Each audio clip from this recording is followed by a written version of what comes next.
number of things I just want to bring to the board's attention. Starting off, I've heard that this was an issue before, and I finally looked into it myself over the weekend. On the salary schedule that the board approved for fiscal year 25, many of the pay grades for folks that work out of central office and perhaps other departments are not right. For example, last year, an executive office associate 1 on step 33 had a salary of $67,583. This year, an executive office associate 1 on step 33 makes $66,540. That's less.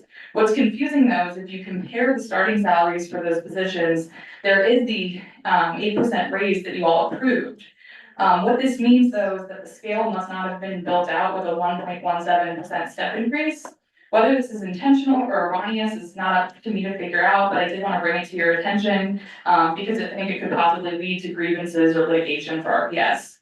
Additionally, a grievance that RPS settled with REA earlier this year regarding instructional specialists has still not been realized. Instructional specialists have been working since July 1 without the step increase that they are entitled to under the licensed personnel CBA. I've personally alerted the HR chief and superintendent to this matter as well. Similarly, despite the superintendent and HR chief's claims that ASL interpreters' pay and benefits will be unchanged with the notice of appointment that they were issued in June, the additional pay that they received for master's degrees and educational credits on the teacher pay scale is not reflected in the new pay grade that was created for them. On the subject of ASL interpreters, I hope that you all will rescind the notice of appointment that they were given in June.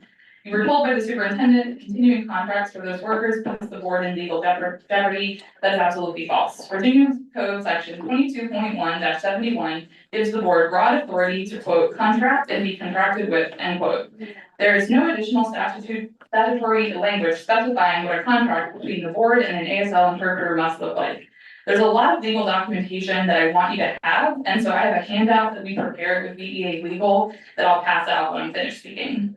The section of the code that RPS is referring to in their argument about removing the continuing contract is not a statute, it's a regulation. The difference is this: statutes are laws passed by the General Assembly. Regulations are provisions enacted by state agencies, and so in our case, the Board of Ed. When you look up the regulation, you see that it cites the corresponding statutory authority. This section is exclusively about contracts with teachers. None of this has anything to do with ASL interpreters. If you look at the chapter in which the regulation that the RPS argument for taking away the continuing contract relies on, it says regulations governing the employment of professional personnel. The definitions for that entire chapter tell us that professional personnel means assistant principals, supervisors, teachers, librarians who hold a teaching license, and guidance counselors who hold a teaching license.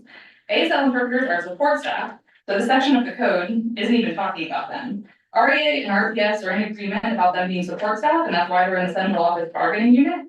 As we shared before, many other districts give support staff continuing contracts. Arlington, for example, just ratified a CBA that gives all support staff continuing contracts after a probationary period. That's how you retain and recruit your staff. This gives them due process before they're terminated, and that is all we are asking for with our ASL interpreters.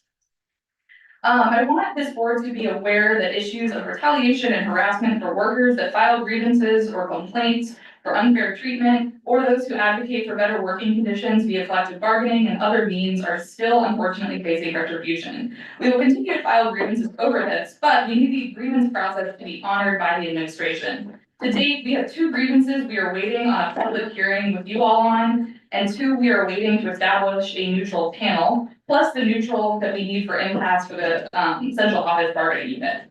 I do not understand why the administration is rejecting our possible neutral panel recommendations, which are cheaper than the ones that they've suggested, and ours actually have experience with Virginia labor law.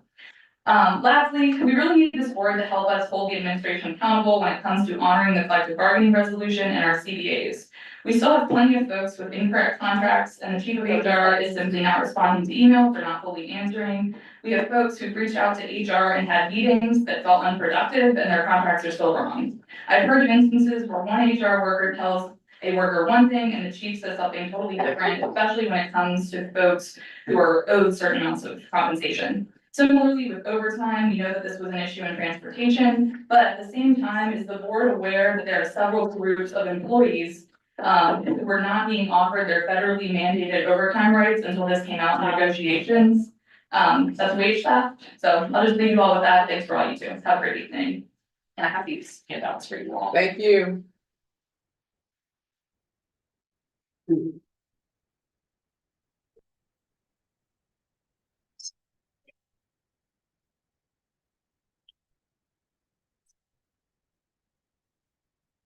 Do we have any other members, excuse me, in the audience that would like to come and speak at this time?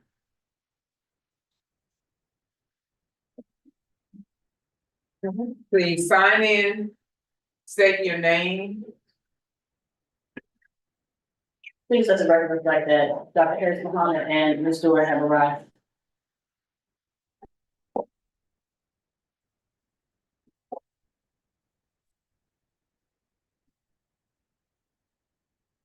Hello, hi, my name is Kian Shin. I'm the business manager for local 804, representing transportation workers. Good evening, once again. And I have also brought some documentation. It's actually, same documentation that's been provided to the public regarding the transportation issue or subject, if you will. So there's two pieces of paper that I brought. One is the budget, the spreadsheet that talks about the budget from 19 to 24. And what I have done was I took a few minutes and actually calculated the average amount of salary per driver for every line. And so it'll be simplified for you to take a look at. And if you see on the year 24, 8-hour drivers, 116 of them, their average salary was 53,000, I believe, 53,900 and some dollars. Sorry if I'm misquoting that. So basically, and the second page is the options that you guys were presented with by this administration on what actions you should take. I felt like there was one option that was left out of it, so I took the liberty to add it. I know I sound like a broken record at this point, saying the same thing over and over, but I just want to reiterate that fact. And so I'll just leave you with this. This whole thing about transportation, overtime, all that, my opinion is that it's like finding a rotten apple on the ground. And you pick up that rotten apple and say, and look at what the tree, okay, where did it come from? It came from that tree. You know what? That whole tree is rotten now. But that's not the case. Thank you. Thank you.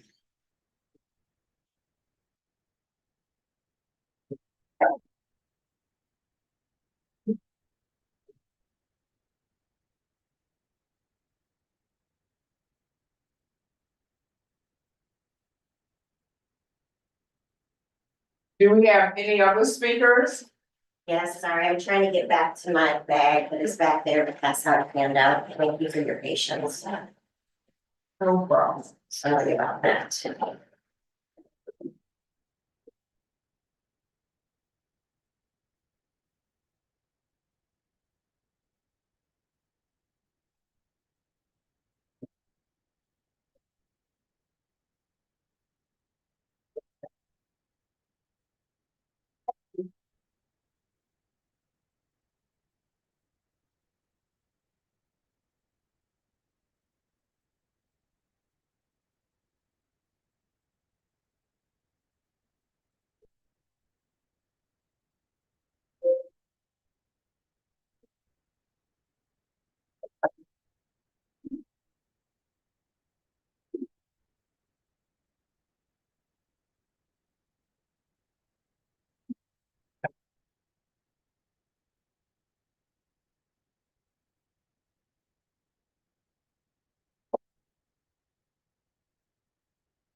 And we have the next speaker come while you're doing things. This is my first one, and this is the second one, and I'm all set. Thank you.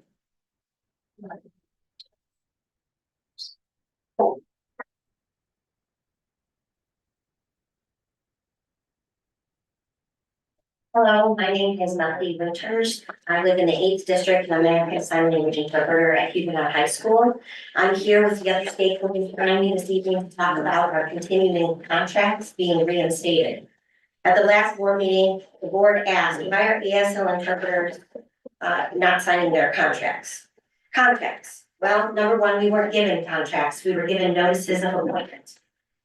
Number two, we did sign our notices of appointment amended, crossing out the things that our continuing contracts guaranteed us, and also correcting our salary and master's degree lien on the pay scale. And also, number three, you were issued a notice of appointment, which is not the same as the continuing contract that the board also asked, both of which you have in front of you right now. If you notice the continuing contracts for last year, if you look at number 7, it says the contract will remain in full force and effect from year to year.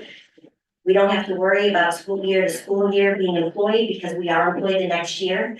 And it also guarantees us our right to tenure and our right to due process, in which we are supposed to have a procedure and a grievance process headed by the school board and protects us from wrongful termination. Number 5, on the notices of appointment, which you can see these documents are very different, says that we may be fired for any reason without cause. That is not due process. The contract and the notice of appointment are not the same. Also, again, we have been robbed of our tenure. This is unacceptable. We couldn't even file a grievance process. We are right now, actually, it's like we're fired because we never had any process in front of the board. When our notices of appointments were issued, that usurped this board's power and didn't give you any say in our hiring and firing process if we were to sign those notices of appointments, unlike our continuing contracts. So we are asking for our continuing contracts back and to rescind the notices of appointment because I could be fired for any reason without any rationale. I could wear the wrong color shirt and with 2 weeks' notice, I'm gone. This does hurt deaf children as it hurts their consistency and they don't know who is showing up. I have a master's degree with a special cert in L from National Hispanic University. I have 3 national certifications as well, a CI, a CT, and NIC, and I have nearly 30 years of experience as an interpreter. When did the board give us this chance? When did we have our independent review and hearing guaranteed by our continuing contracts? Because I don't know when it was. Your authority as a board is important. Please keep it. At Huguenot High School, we tell the kids, be nice and try your best. These notices of appointment are not nice and it's not your best. How can we hold our kids to the same things if you don't hold up your end of the bargain for us? Please, again, rescind the notices of appointment and give us back our continuing contracts and support deaf children. Thank you. Thank you. Next person.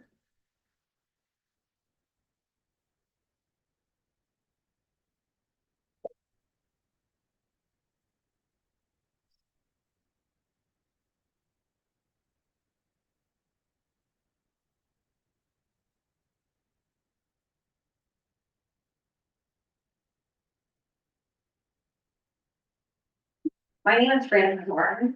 I'm an ASL interpreter for RPS and I have been for the past 15 years. I'm here tonight instead of having dinner with my youngest son who's waiting for college tomorrow morning in New York. I'm here because I feel this meeting is important and my job has been in jeopardy for the past 12 months. I'm a CODA. Both my parents were deaf. I have 2 deaf sons. So if you want to talk about anybody that has an idea of how you fight for your children to make sure they get the best quality in education, I know it. I know it inside and out. I've been doing it since my sons were born. And my son is now in college at RIT studying to be an architectural engineer. He's done a phenomenal job. And I think as a parent, I must have done something right. But the one thing that I know I did right was insist he had the best interpreters and the best teachers. You can ask as a parent when you bring your child to school what the qualifications of a teacher, of an interpreter are. You can see by communicating how well they can communicate. There is absolutely no room in any classroom for an unqualified interpreter. Everything that child understands, everything that's spoken, every content, everything in anything that's spoken, whether it's where you go for a fire drill, how to spell a word, anything has to go through that interpreter and then to that student. And it's up to the interpreter and the teacher as well, to make sure that that child understands the information given.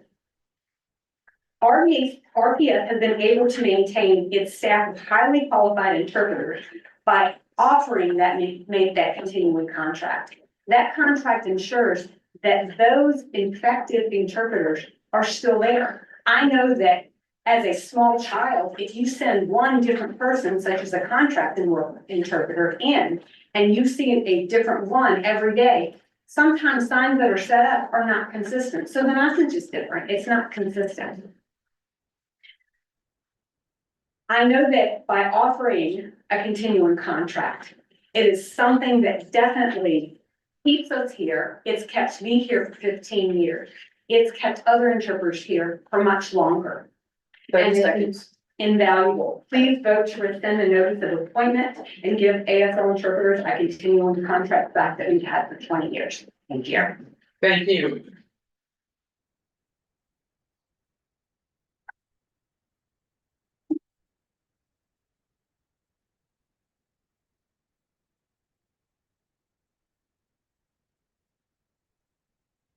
Good afternoon. My name is Christy Saunders. I am also an ASL interpreter here in Richmond Public Schools.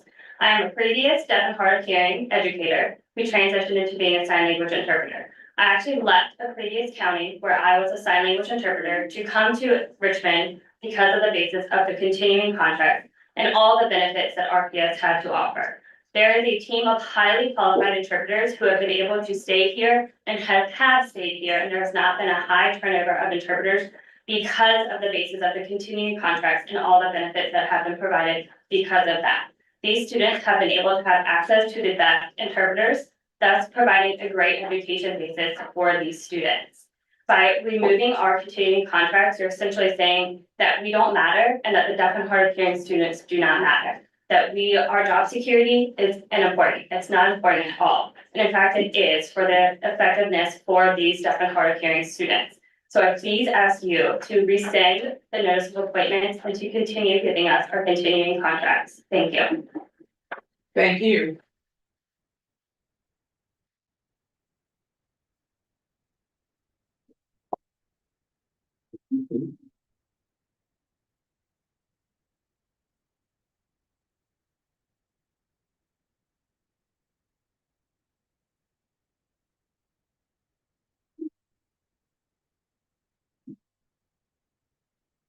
Hi, my name is Gail Hadley Hagen. I'm also an ASL interpreter from Richmond Public Schools.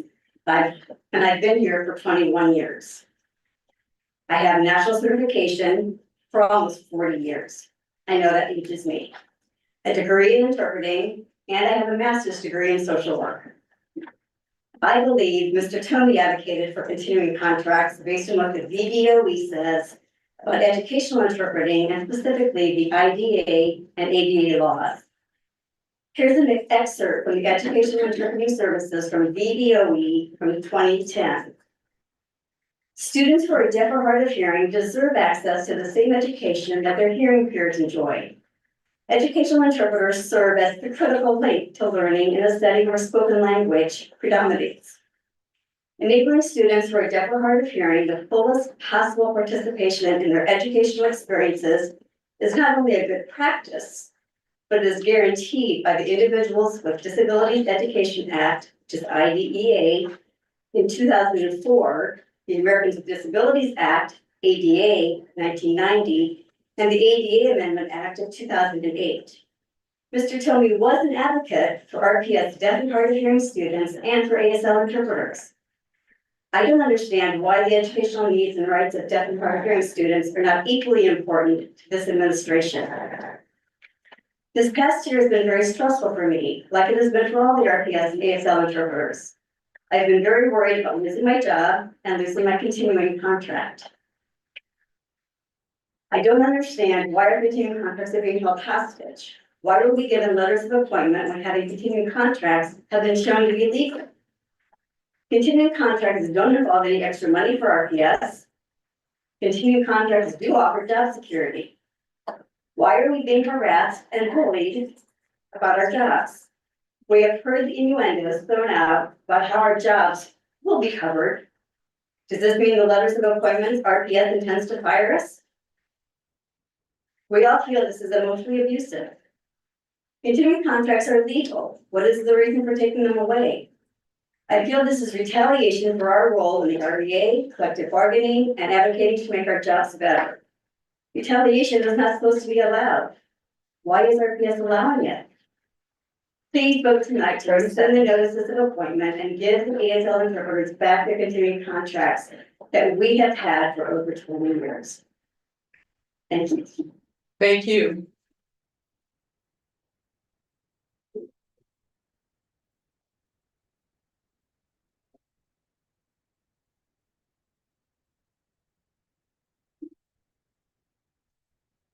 Madam Chair, we're at 20 minutes for the public information period. Okay. Thank you.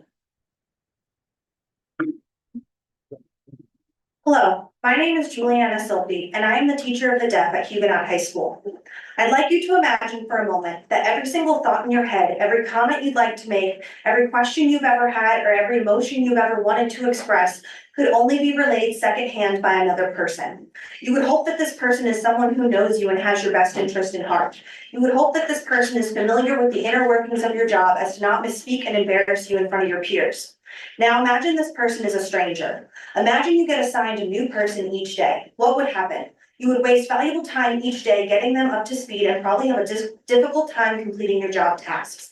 Well, without continuing contracts for our ASL interpreters, this would be the reality for our deaf and hard of hearing students. Our students depend on regular staff interpreters to provide them access and support they need to be successful.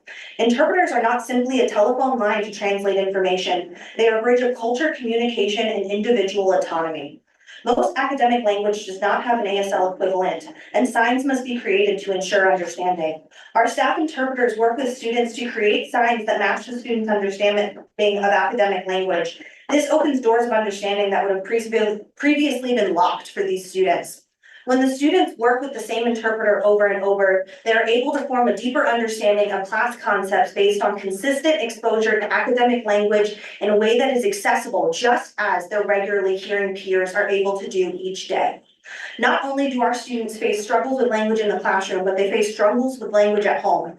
95% of deaf individuals are born to fully hearing parents. This often means our students' parents are unable to communicate with their own child. Our amazing interpreters form relationships with parents and families to not only bridge the gap in communication at school, but also bridge the gap of human connection at home, which is a huge factor for our students' success and self-esteem. As an educator, it is my duty to be as prepared as possible each day to teach my students. Educational interpreters require the same. They must become familiar with vocabulary videos to be shared in class, group activities, and so much more to provide quality interpretation and ensure equal access.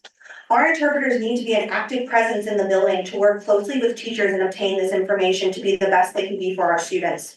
In my 3 years working for RPS, there has been an instance where a student was left without access to communication on at least a weekly basis due to low interpreter staffing, an unavailability of contract interpreters, and absences unable to cover by contractors. This is unacceptable. When I came to RPS, I was told we took pride in inclusivity, and I was told this year we are promoting language equality. Yet the needs of our deaf students are seen as an afterthought again and again. Our staff interpreters have master's degrees, years of experience, connections in the community, and the heart that our amazing deaf and hard of hearing students so desperately deserve. So I ask you, please, tonight, vote to rescind the notices of appointment and give the ASL interpreters back the continuing contract they've had for over 20 years. Thank you.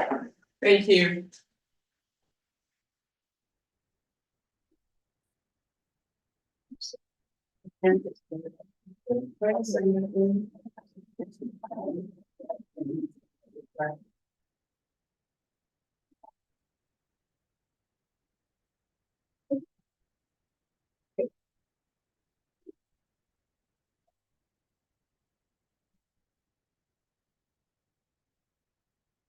Good evening. I'm Jasmine O'Leary Smith. I recently graduated from the University of Richmond with a Master's of Education and a focus on curriculum instruction. My time at the university, I thought of ways how we can, as a school, build a community through language and culture. I teach American Sign Language at Huguenot High School and hope to build a curriculum that focuses and merits ASL and deaf culture, connecting both the deaf and hearing world. Richmond needs to need to be protecting students who need a strong and consistent language support line, as well as needing to remain an advocate for employee rights. In these uncertain times, job security is of the essence. I'm supporting having continuing contracts for educational interpreters for our students who have different variations of hearing loss and are in need of access to languages. According to the National Institute of Deafness and Other Communication, about 2 to 3 out of 1,000 children in the US are born with a detectable hearing loss in one or both ears. In our education system, educational American Sign Language interpreters can play an important role in ensuring that deaf and hard of hearing students can access education equally and participate actively in classrooms. By having a contracted ASL interpreter, they can help students understand what's being said in the language that is best understood by the students as stated in the student's IEP or bilingual plan. RPS is implementing language support for other language groups. It should be offered the same for our deaf and hard of hearing students. By having the same interpreters on continuing contracts, by offering them job security is the best interest for the kids by helping them establish a positive relationship with teachers and interpreters inside the classroom. Please recite your notice of appointment and give back their job security by doing so. By doing so, it will give the deaf kids security by having their trusted and beloved interpreter on community contracts. Our contracted interpreters are the bridge for all students and their world will be turned upside down if we all let them in the workplace. Thank you.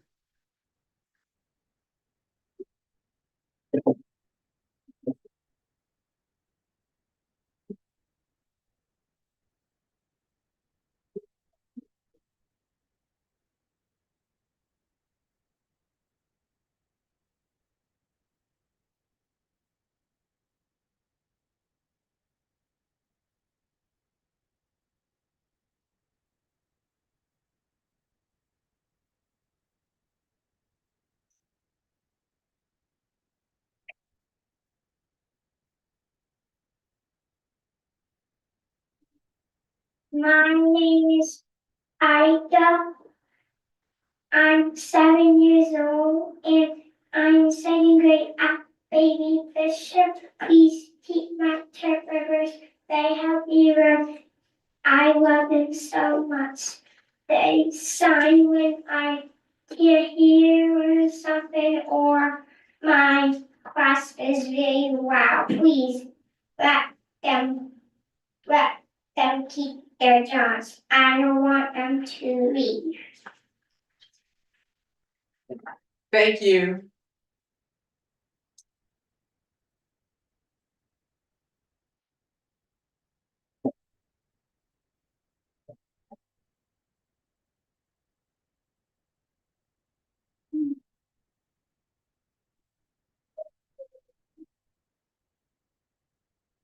Hi, my name is Nicole Davis. I'm here again today as a 9th district resident, RPS teacher, and most important, RA member, and most importantly, as a parent of 2 RPS students, one of whom Ida, you just heard from today, and is deaf and deeply impacted by the issue at hand here tonight. First, I want to thank the school board for hearing this issue and voting on the issue of continuing contracts for our highly qualified ASL interpreters. Up until now, it has been a bit disheartening, trying to encourage the RPS administration to do what is right for deaf hard of hearing students and rescind the notices of appointment for IDA's interpreters. However, I am giving some hope tonight knowing that this issue is now in your hands, because I do trust that the school board will really listen to this issue, what is at stake, and make a decision in the best interest of our deaf and hard of hearing students. For deaf hard of hearing students who rely on an ASL interpreter to have full access to the classroom, the qualifications of that interpreter are paramount. Currently, Ida has been very successful in the mainstream setting, reading on grade level in 2nd grade, due in large part to her amazing team of ASL interpreters. RPS has some of the best interpreters in the region, specifically due to the long-standing tradition of offering them continuing contracts. We know that RPS struggles with teacher retention, and I commend the district for all the measures we've been taking to address this issue. Please do not go backwards in our retention solutions as it pertains to our special education students. Without continuing contracts, we risk losing our highly qualified professional interpreters. By taking interpreters off a continuing contract and placing them on a notice of appointment is a clear and serious downgrade in workplace conditions. There is no other way for me to see this than as a transparent union busting attempt. Having ASL interpreters on continuing contract that can advocate in the best interest of their deaf, hard of hearing students without fear of retaliation or termination is essential for my daughter and others like her to continue receiving high quality special education services. I have a deep sense of pride in RPS as a parent and as a teacher, and a lot of that pride has been based on RPS doing what is right, even when they are not legally obligated to do so. This is a time where I implore RPS not to set a low bar and do the bare minimum just because they technically can. Even if they are within their rights to offer a notice of appointment, they are not legally precluded from maintaining continuing interpreters or continuing contracts for their interpreters, as many others have already outlined. And other districts are doing so. RPS should be setting the highest bar in order to retain the very best and lead by example for our neighboring counties. Please vote tonight to rescind the notices of appointment and give the ASL interpreters back their continuing contract they have had for over 20 years. Thank you very much. Thank you.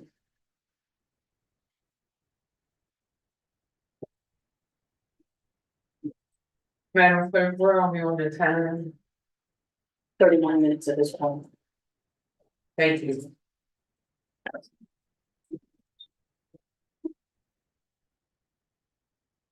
Good evening, my name is Jasper Connor. I'm a parent of 2 children in the 9th district. One of them is Ida Connor Davis. I'm also a historian of disability in the Black community in the South. Ida needs her interpreters as a deaf student, even though she is able to speak. Sign language interpreters give her critical access to information in the classroom. If you've been in a classroom, you know that they're loud and chaotic places in an elementary school setting. The interpreter allows her to understand proper nouns and specific words with, consonant ones at the beginning that are hard to hear in that chaos anyway. They give her particular access to those words as she struggles to hear around her noisy peers. Continuing contracts, I fear, will lead to appears to be either a threat to lay off the current interpreters, or I fear that it will lead to excellent interpreters, some of the best in the state, leaving to find secure employment in other places in the state. It's hard to see taking these excellent qualified interpreters off of continuing contracts as anything other than a union busting tactic, which is not good. We bought a home here in Richmond 6 years ago, in part because we knew that the interpreters in Richmond City schools were top notch, and we knew that because we knew people in the deaf community who told us this is the place to be for services for deaf children. If RPS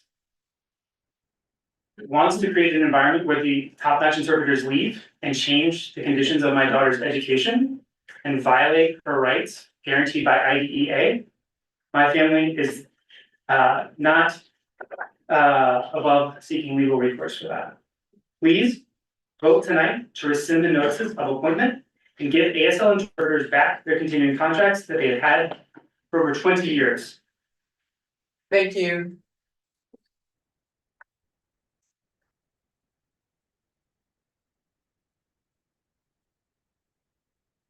Hi, my name is Renee Hamill.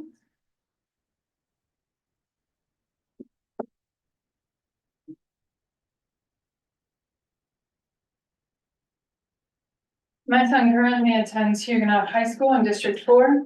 He is deaf and ASL is his primary method of communication. Firstly, I would like to start just by saying that Huguenot High School has been the perfect school for our family.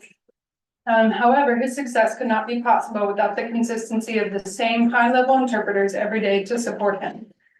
My son, like many deaf children around the world, has experienced significant language deprivation. This is where a child, usually a deaf child, is not exposed to or has limited exposure to written, verbal, or manual language, often as a consequence of isolation. This isolation occurs within the larger systems like healthcare and education, but also in intimate settings like being left out of daily family interactions. Limited exposure to language means not getting the foundation and then the scaffolding to understand more complex concepts. For example, the concept of consent. To understand consent, you must already have scaffolding present for self, other, uncertainty, respect, and boundaries. So when an interpreter works with my son, they often have to relay the content being presented by the teacher while also simultaneously building scaffolding for my child to understand the content all in real time. This is a skill set that only high-level certified ASL interpreters can do well, often as a team, because as you can imagine, it would be exhausting over the course of a full school day. His ASL interpreters have also been advocates for his additional language support services. Language deprivation syndrome, while acknowledged by our National Institutes of Health, is not a diagnosis that comes with special education resources. This means that my child is dependent on advocacy of others to access the support he needed to catch up. My son had been noticeably struggling with retaining information like remembering multiple step instructions or even constructing his own linear narratives himself. His ASL interpreters have known him long enough to know the difference between a kid who's tired or sick or having a legitimate language barrier, and were key in connecting him to appropriate resources. His interpreters are his access to an education. The buses, the tech center, his art classes, the security officers that he adores are all amazing, but mean nothing to our family without access to qualified ASL interpreters. 30 seconds.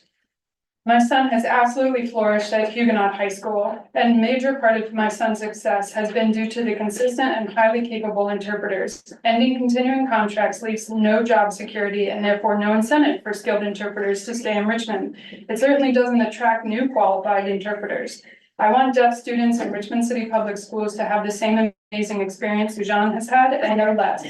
Please vote tonight to rescind the notices of appointment and give the ASL interpreters back their continuing contracts they've had for 20 years. Thank you. Thank you. If there are others to speak, if you all can please move up. Thank you.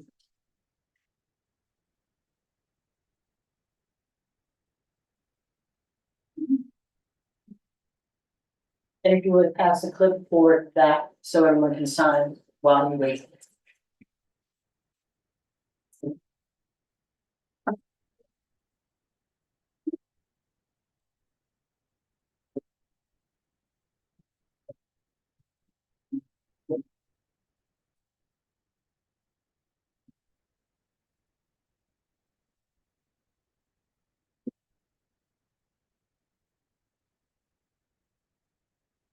Hello, my name is Sujan Hamill. I'm a senior this year at Huguenot High School. And I'm here to support Melanie Winters and the other interpreters for the deaf. We don't have a lot of interpreters at RPS.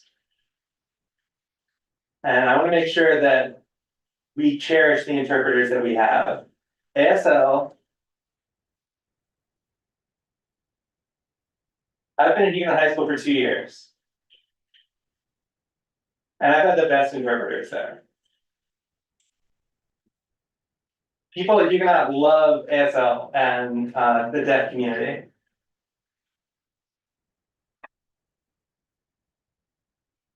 And that's all I have to say. Thank you.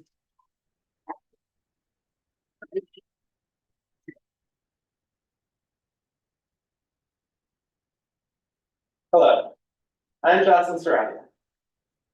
And I'm honored to be the first deaf graduate of Open High School. Today I'm here to highlight the crucial role that qualified interpreters play in providing equitable access to education for deaf students like myself. Throughout my education here in Richmond City, I've worked with all of the current interpreters. They're hardworking professionals, not just translators. They connect the bridge between the teachers and students here. Consistent communication with those highly qualified interpreters on a continuing contract was critical to my success. Unfortunately, not all deaf students are that lucky to have that. I can tell you that I have worked with other interpreters, but their quality of interpretation falls short. And that directly impacted my education. Without a quality interpreter, the teacher's communication and teachings can be lost, leading to gaps of understanding and a lack of access to education every student deserves here in Richmond. The interpreter is the point of access. If they can't provide an accurate interpretation, we, deaf students, cannot achieve equity in the classroom. Deaf students can't express themselves clearly in the classroom without the help of a skilled interpreter. Without that communication access, they can be isolated from their peers and won't be able to participate in clubs, activities, or other school functions. Our interpreters here have dedicated their time and services to allow every kid here to do what they want at school. It's important to note that American Sign Language was initially based on French and doesn't always follow English grammar rules or syntax. A skilled and trained interpreter must navigate these linguistic differences to convey the context accurately. Without that expertise, the educational experience is compromised. I attended Gallaudet University, which prides itself on being bilingual, and continued my studies at the School of Visual Arts in New York's Continuing Education Department with the support of interpreters. This experience has further supported the importance of having skilled interpreters who understand the content and accurately convey complex ideas such as animation principles. Now, I work professionally as an animator and storyboard artist in short films and the television animation industry. And I am currently working as an illustrator and author with a publishing house. I can attest that without qualified interpreters here in Richmond Public Schools, I wouldn't be where I am today. Education and communication access are a right, not a privilege. Richmond Public Schools grounds itself and is guided by its core values of equity, equality, and excellence. As for equity, without interpreters, our deaf students won't have the same access to education, creating an unequal language environment. Engagement, without them, they can't engage in activities, discussions, and extracurriculars. They're all left out, which contrasts with the value of engagement. These 6 interpreters are exceptional, well-qualified, and trained for a school district that prides itself on excellence. Once again, the students are prevented from achieving their full potential without them. Thank you.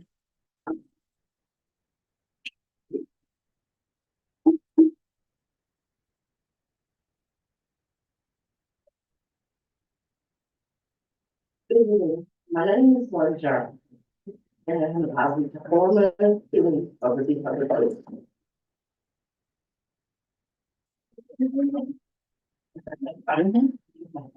Good evening. My name is Paula Johnson, and I'm a former Richmond Public School student, and I'm also part of it. I graduated from Alma High School in 2006, and I was a main thing to from first grade to 12th grade. I had a time in the I grew up with my interpreter, and it was always a relief to be my former interpreter when she did it. There were 2 incidents how I knew it was important for my interpreter to be there. The first was that my usual interpreter was sick and couldn't make it. The second one that I didn't know who started nothing was unclear. I was struggling to understand her that first way. The second was she couldn't make it and there was no one to replace it. So I attended class on my own, needed to say it was a bad day. There was some there's so much more to it than a job of dialing the filter. There's a community, a signing method, and a vulnerable. With that being said, the children study their students and they know what you need. And with the help, and with the like the students that's what's going on. I had 3 studying interpreters in my school career, and I would not be who I am today without them. They taught me about my stuff, and people believe in my stuff. In high school, I passed 9 SOL when I only needed 7. I graduated with an advanced diploma, and I'm now an owner of a food truck. When you speak about changes in contract, you're fighting the career of an expert professional sign language interpreter. You're also fighting the future deaf and hard of hearing students. It is not right and it is unethical. To get rid of the letter of appointment and give the interpreters their contract back. The deaf community is watching and will come in numbers for the deaf and hard of hearing students and the SOL interpreters who just don't wait for us to school but are the trusted and valued members of the deaf and hard of hearing community. Thank you. Thank you.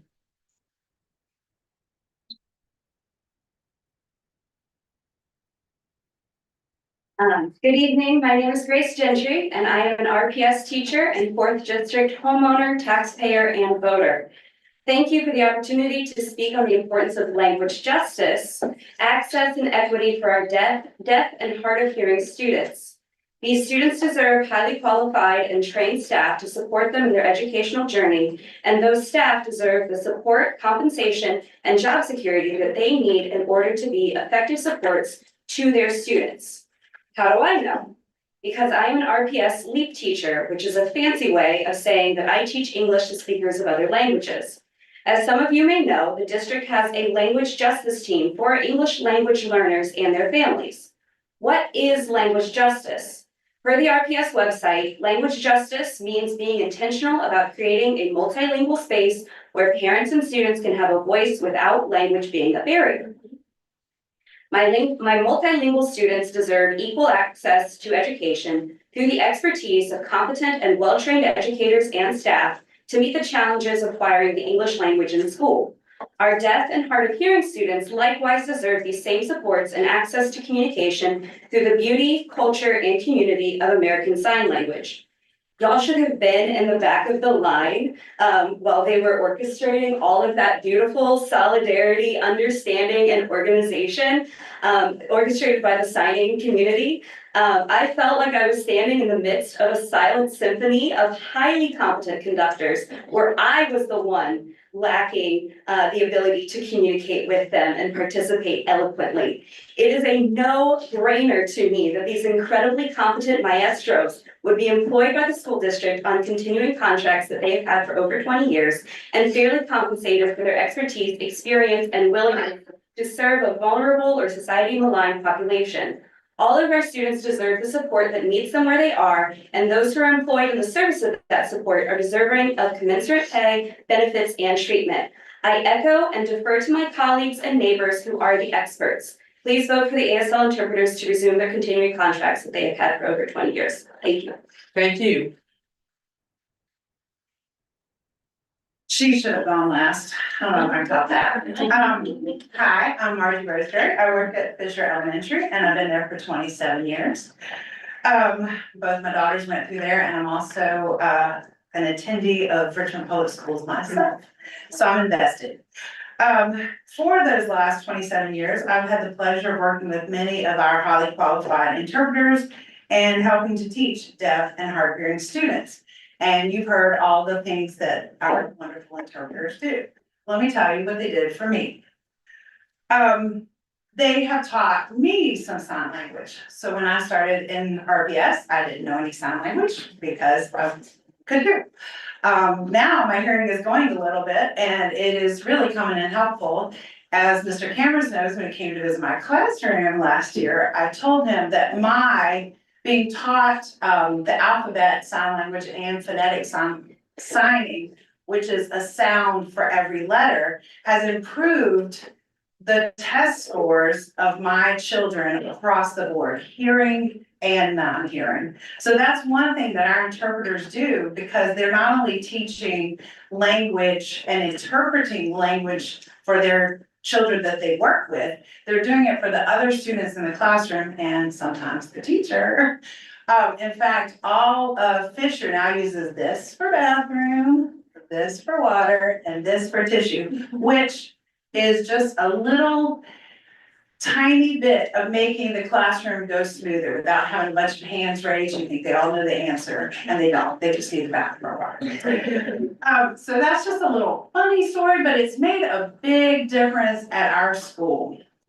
So I would ask you to please vote tonight to rescind the notices of appointment and give the ASL interpreters back their continuing contracts so we can continue to set the standards for all of Virginia. Thank you. Thank you. If we don't have any other speakers at this time, this will conclude our public information period. The next item, dreams for RPS. see Trace for RPS strategic plan updates. Thank you, Madam Chair. You have an updated version of the strategic plan based on the feedback that we received from the board at our last meeting. I'm not gonna go through it all. You can all see what is in there, but we did work very hard to be responsive to the feedback that we've received. We're still working on fleshing out priorities 3, 4, and 5. Obviously, been very focused on reopening school, and we'll have the rest of that fleshed out for the board's consideration at our first meeting in September. The community feedback survey remains open and will do so until such time as the board ultimately adopts a new strategic plan. And I'm happy to take any questions or additional feedback from the board at this time. Thank you. Ms. Burke? Thank you, Madam Chair, and thank you, Superintendent Cameras. I have a couple of questions, and I'm glad that I saw the timeline in place in terms of when this proposal will be brought. I'm very pleased with all the input that persons across the city, our families and faculty and staff, and board members as well, had a chance to be a part of this process. My concern is, and I need clarity on this, with a strategic plan, I'm looking at this point to see rather than increase in student performance. I don't have it in front of me at this time, but I'm just going from memory, increase this. I'm looking for percentages. In a strategic plan, increase could be, all right, we have 3 schools in my district that are fully accredited. And one more would be, if I said one more, but there's a percentage. I look forward to that as being concrete evidence, especially at this point where we are. COVID is still around, knock on wood, but I'm just looking for more opportunities for solid data in making decisions as we move forward to make the best opportunities for our children and our students. So I can go back through it later and send an email to the board. But there were several areas where this list increased parental involvement, increased student academic performance, increased. I'm looking forward to percentages. Thank you. Thank you, Madam Chair, and thank you, Mrs. Burr. Yes, once the board has agreed to the set of metrics, then we'll go back and lay out over the next 5 years what is the expected increase that we would like to see in each of the 10 goals that we've laid out. Just wanted to make sure that we had consensus on the right goals before we started putting those metrics in place.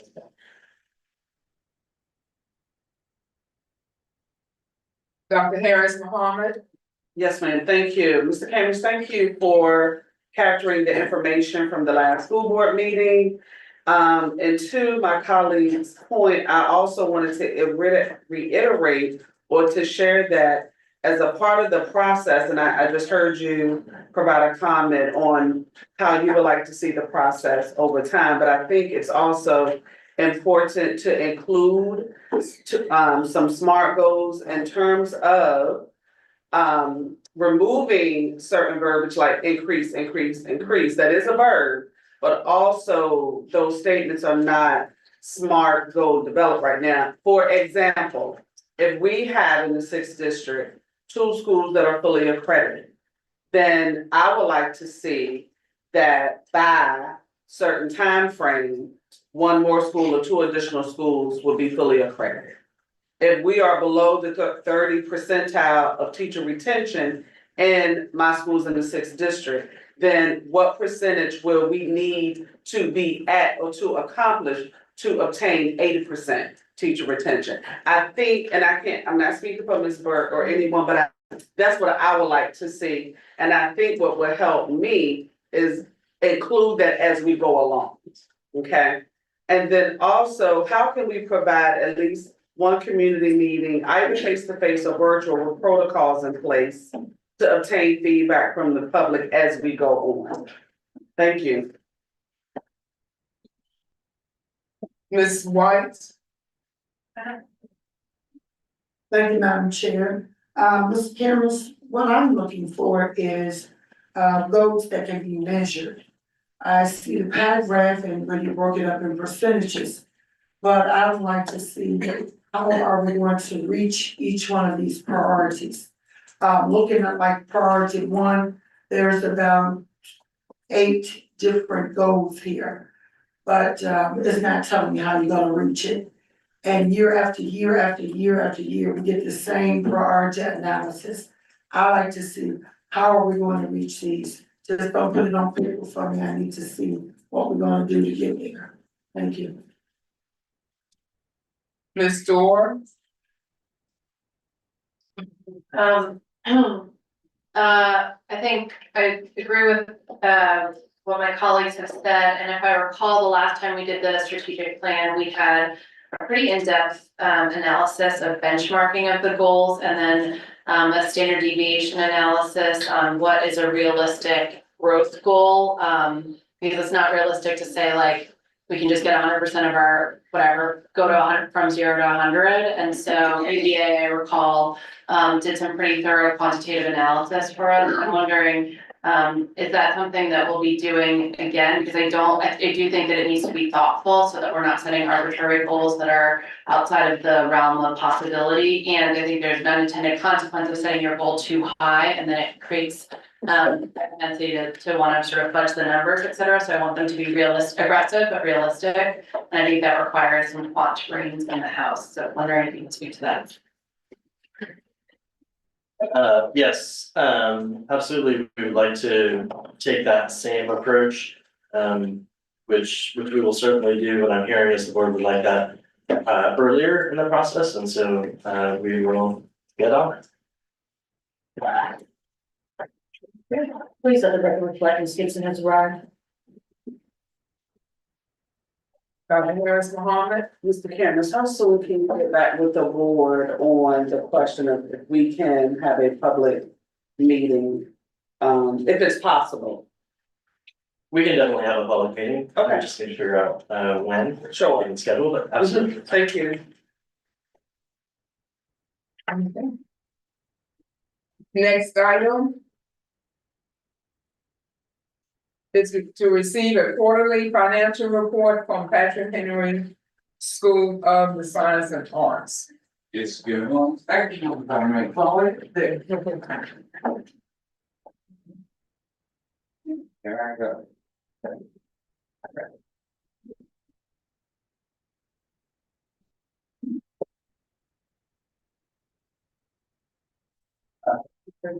Can you hear me? Can I go in? Yes. All right. Good afternoon, everyone. It's a pleasure to be here once again. I'm here to give, a financial update as well as a few, bulleted points we got going on at Chairman. Is that all right? Yes. All right. So I'll start with the bullets before we get into the money. So, first, I'll introduce myself. I'm Gary Preston, the treasurer and on the board of directors of Patrick Henry Charter School.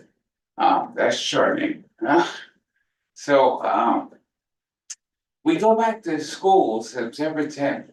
The kids are excited. We're having our annual back to school night with parents, with board members, with volunteers. We're gonna get everyone engaged and get the community going.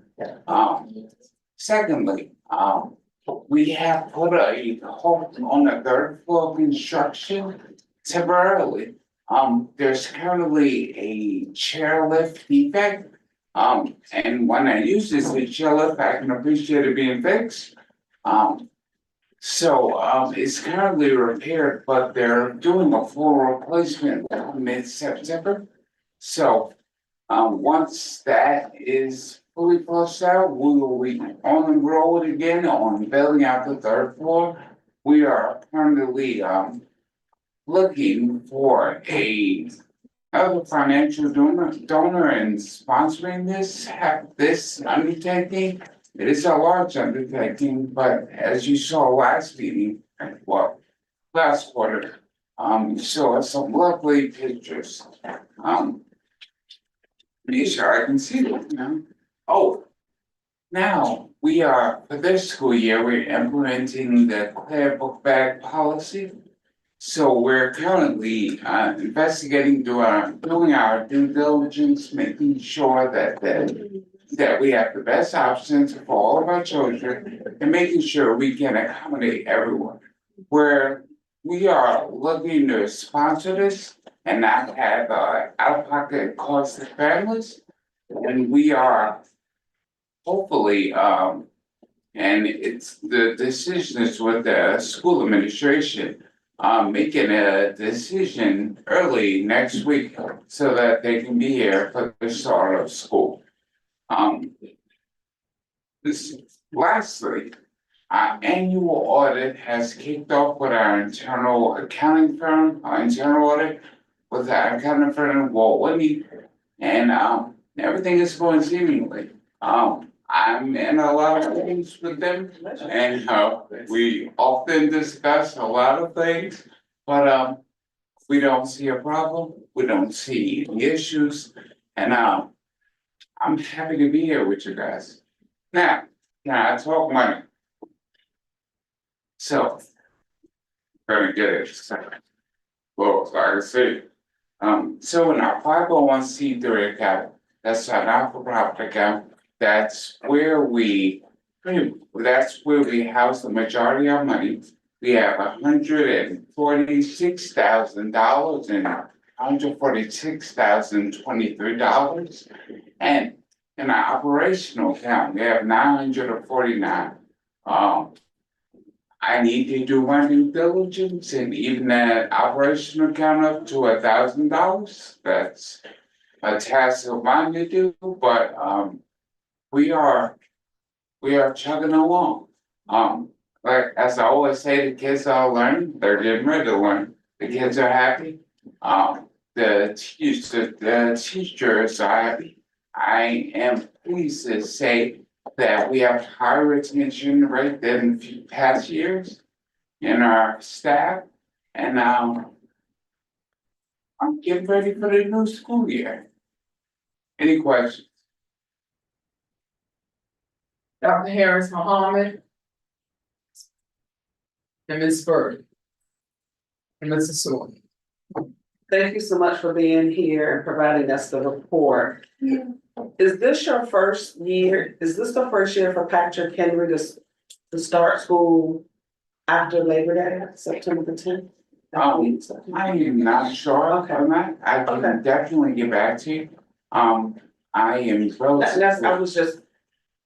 You can email that response. I just thought they went before Labor Day, but I may be mistaken, and so I apologize. And the second question, very quickly, Mr. Cameron, are we making sure that the students at Patrick Henry have clear backpacks? I know they're on the list. They were already delivered. Oh, okay, thank you. Oh, so I misspoke. I apologize. But we were looking for cool green stickers to put on. So more to come. Thank you. Ms. Bird. Thank you. I'm sorry, I can't call on That's people. quite all right. Thank you so much. It's always a pleasure to hear you report to us what's going on. Surely Patrick Henry Elementary is included with the kid backpacks to include supplies within the backpacks as well. Thanks to VCU co-star others. So every child in Richmond Public Schools, every student did receive. So there's some place in your list. So if they're not there, they will be there. It sounds like I need to go on side of this. I apologize. No problem at all, but don't use that expense. It's already taken care of. No problem at all. And if we can be of service following up, we're able to accommodate you. We appreciate you. We appreciate everyone. Thank you. And all the people in the community, all the parents, and all of the board members. Thank you. Thank you. Thank you. Ms. Sawyer. Then Ms. Rizzi. Thank you, Madam Chair. Thank you so much for coming out and giving us this update for Patrick Henry, our charter school. I'll just ask if possible, when we receive future updates, if we can just have more specificity and the actual presentations. Just want to make sure that we have just a larger understanding of what's happening at the school, beyond the presentation we received this evening, so. No problem. I will do a deep dive for you. I appreciate that. Thank you. No. Thank you. Ms. Rizzi? Thank you, Madam Chair. I was there yesterday. There are plenty of your backpacks. I saw them. Thank you. The principal there wants us to always make sure that we're clear that it is a public charge. So we speak of it, yes. I will, email words. No, I'm not correcting you at all. I just. You are enhancing my statement. Thank you. If there are no more questions, I submit my report. We have another question. I guess there are more questions. Ms. Fernandez? Hi, good evening. Thank you for your presentation. I'm just curious on the September 10th start date for the students. Do you know the reasoning for it being so far out as compared to others? I actually believe Patrick Henry has started. Yeah. So, might be slightly off. So not slightly off, I'm off.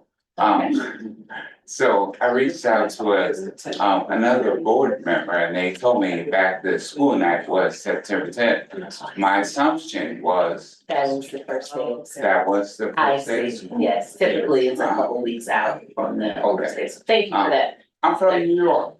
Please give me grace. That's all right.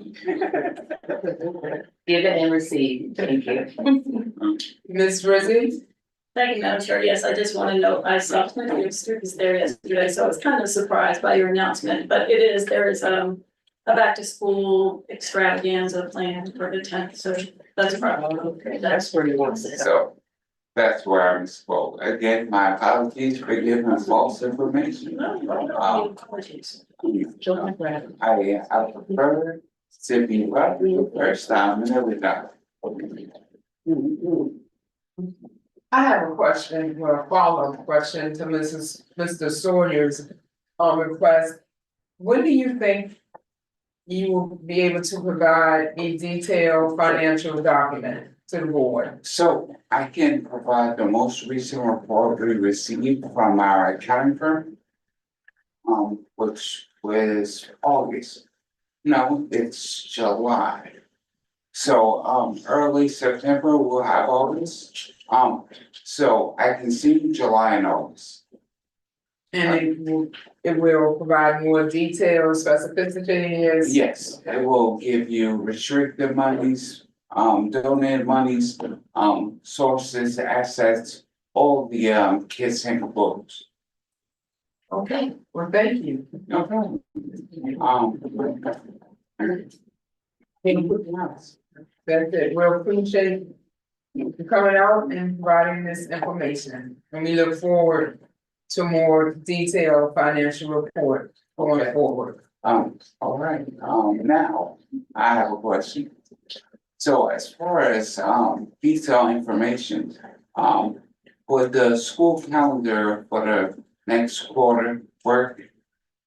Just for informational purposes, so you know what's going on, what we're doing. So it's the pleasure of the board. Ms. Rizzi? Thank you, Madam Chair. I'm actually looking at your calendar here online, and it does look like students started August 1st. So they started before we did. So before the rest of the district did. I am totally wrong. No. And a hard copy of the calendar wouldn't be a bad thing to have. Okay, I will make sure and put in the back and any other highlights we have. We are currently going through a donor relationship, a max donor relationship. So I will share the donors who have provided for the third floor. It's not for public consumption, they don't want to be known. But as we get more, not going more, I will make sure to make it known to everyone on the floor. Ms. Fernandez? Thank you for that information. Outside of private donors, how do you all raising funds and donations? So, so we have a fundraising committee. We are venturing out and possibly, this is only just an idea of mine, having a gala to really broadcast the school and raise ownership and be public. And you know, I like to put on a tuxedo every once in a while. Is there anything concrete that you're currently doing to raise So, funds? as of now, no, we don't have a concrete, fundraising plan. Right now, we're reaching out to donors and, they are donating, of course, but we do not have a financial, fundraising plan per se, but we have goals. Thank you. Okay. Well, thank you. Okay. If you don't need me, I'm gonna zoom off on my card now. All right, you guys have a great evening. All right, you as well.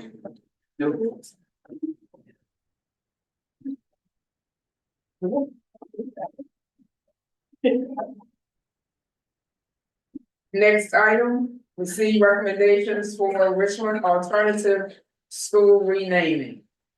Thank you, Madam Chair. And thank you to everyone who participated in the renaming process. As you can see in the presentation, we are proposing the Richmond Success Academy as the new name for RAS. Success, it's really what the academy is all about, helping young people who perhaps made choices that weren't the best and have gotten a little bit off track, but we're gonna help them get back on track and be successful in school and in life. And therefore, again, the Richmond Success Academy. Thank you. Ms. White? Thank you, Madam Chair, and I do have some questions about the Richmond Success. I did attend two of the public meetings, and this was not one of the names of the 80s that we filtered down into 5 names. And the committee did not mention his name, so I'm wondering why the school is being named Richmond Success Academy, based on, there was a small pool of everybody. For each meeting, there was a small pool, and you had a committee of 80 names that you dwindled down to 5 names. And then we went to 3 names and we come up with a name that was not even on the list. I think we waste a lot of people's time. It wastes my time. This is the school that I represent. And there's a name here that we had assistant principals stand up there, and we're talking about excellence. Excellence and success is completely 2 different things. Excellence is about maximizing your personal and your organizational potential. Success is about achieving outcomes. First, we gotta get started to see the outcomes. This was not one of the things that we even talked about. I even came to, I'm a little disappointed that we said Richmond Success Academy and we didn't go with what our students said. We had a grandmother there and we done changed the name based on what committee? Cause you had a small committee. So we came back and we did all of this to get something that we didn't even ask for. I won't even vote for this. And this is my school. And this school right here, this is the school of my heart. And to change this like this and not accept what our parents, our grandparents, and students accept, no, I can't do it. And it ain't even a name on here, and I will not accept Richmond Success Academy. When we just yesterday, I've been in this school 2 days, and the principal talked about excellence.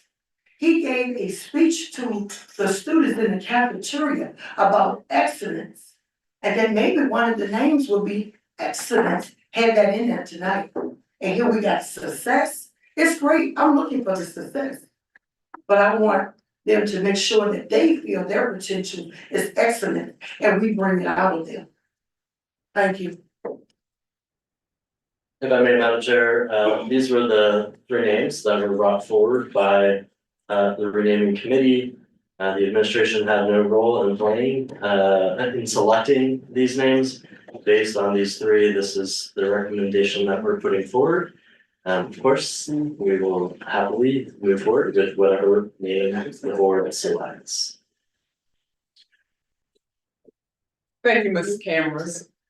So attending the renaming meetings, I think based on the feedback from those meetings, the Richmond Prep Academy, I believe, was one of the top choices. And it seemed to be overwhelmingly the choice from the community members that attended the meeting, Richmond Prep. Okay. But again, it's the board's pleasure. We have the three names, the rows to the top. But it's the board pleasure to select Ms. Fernandez and Dr. Harris Mohammed. Thank you, I just wanna make sure I understand, I do know that there was a lengthy process where, we engaged the community and, students and teachers alike, and opened it up for everyone to give recommendations for a name. Are you stating that the final three names in terms of the amount that was quote unquote voted for are listed here on page 4? Like, was this based upon the number of votes, or is just, how was the top three chosen? These are the three names that the renaming committee put forward. Okay. I don't know the specifics of how they went about choosing those, but these are the three that came forward. Understood, thank you. Dr. Harris Mohammed. Thank you so much, Madam Chair. Thank you to everyone that was involved in this process. It was very lengthy and got a couple of questions, Mr. Cameras. Did the students or other participants complete the surveys to provide suggestions to rename Richmond Alternative School? If so, those were never provided to us, so we could follow the process for those who could not always participate. And then second, who was on the renaming committee for RAC? Because if I'm hearing and I'm trusting the process, as I always share, I'm trusting the process. But if I'm hearing from several school board colleagues that what they experienced and what they heard is not what has been presented to us this evening, I am also not going to support what the majority of the students or the parents proposed. During a renaming process, it is always lengthy, it's always long. And this is why I mentioned providing the board with the evidence and the process. What are the surveys saying? Because when we don't have that, then we don't have that. We don't have the information to make an informed decision. Thank you. Thank you, Madam Chair. I'd ask Mr. Solomon to speak more about the specifics. Yeah, so if you go to slide 3, these were the names that were submitted through, as you talked about the survey, and also when we had the committee meetings. And so after tallying and conversation, we narrowed it down to 5. And then we had the 2 public hearings.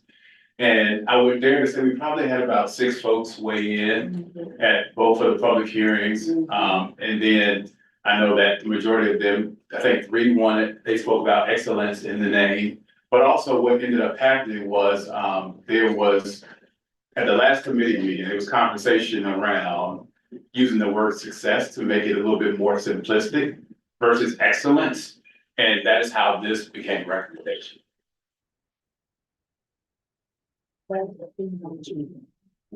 Mr. Hernandez and Dr. Harris Mahal. Thank you. I do appreciate you, shedding more light and adding a little bit of clarity to the process. I'm very sensitive and just ensuring that we, are representing the voice of the people as a community at large.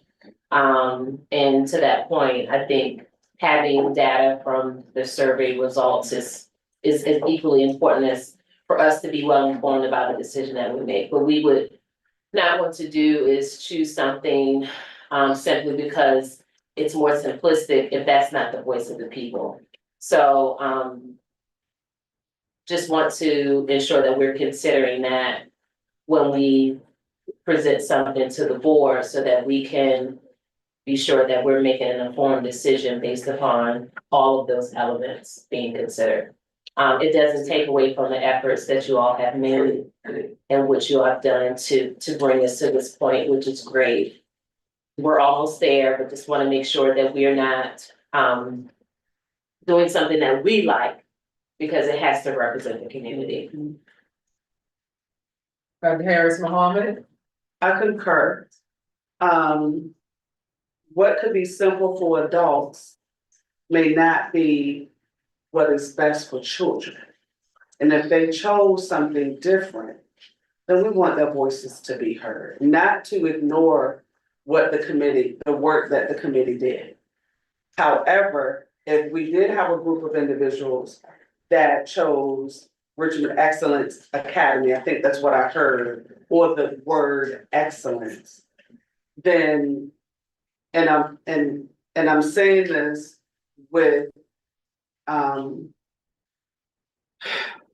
intentionality that I want it to come across positive because it may sound another way. But we need to move away from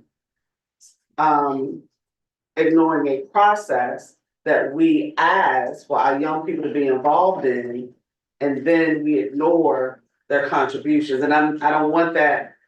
I know how it sounded, but if they chose something else, then I want to be able to ensure that their voices are heard, and no disrespect to the individuals who served on the selection committee. And I also would like to know who they were. Yeah, I'll get that to you. Ms. Rizzi and Ms. White. Thank you, Madam Chair. Let me get this accurate. Were there, in the 2 meetings that you had, a total of 12 community members in attendance? How many community members were in attendance? So the 2 public hearings, there were, I mean, if you include the actual administration, there probably were total of 12, but in terms of actually coming up to give comment from parents, I believe in the first one, there were 3 community members. There was one that was supposed to, but he did not. And then in the second one, I was not present, but I was told that there were at least 3 folks that gave comment at the second public hearing.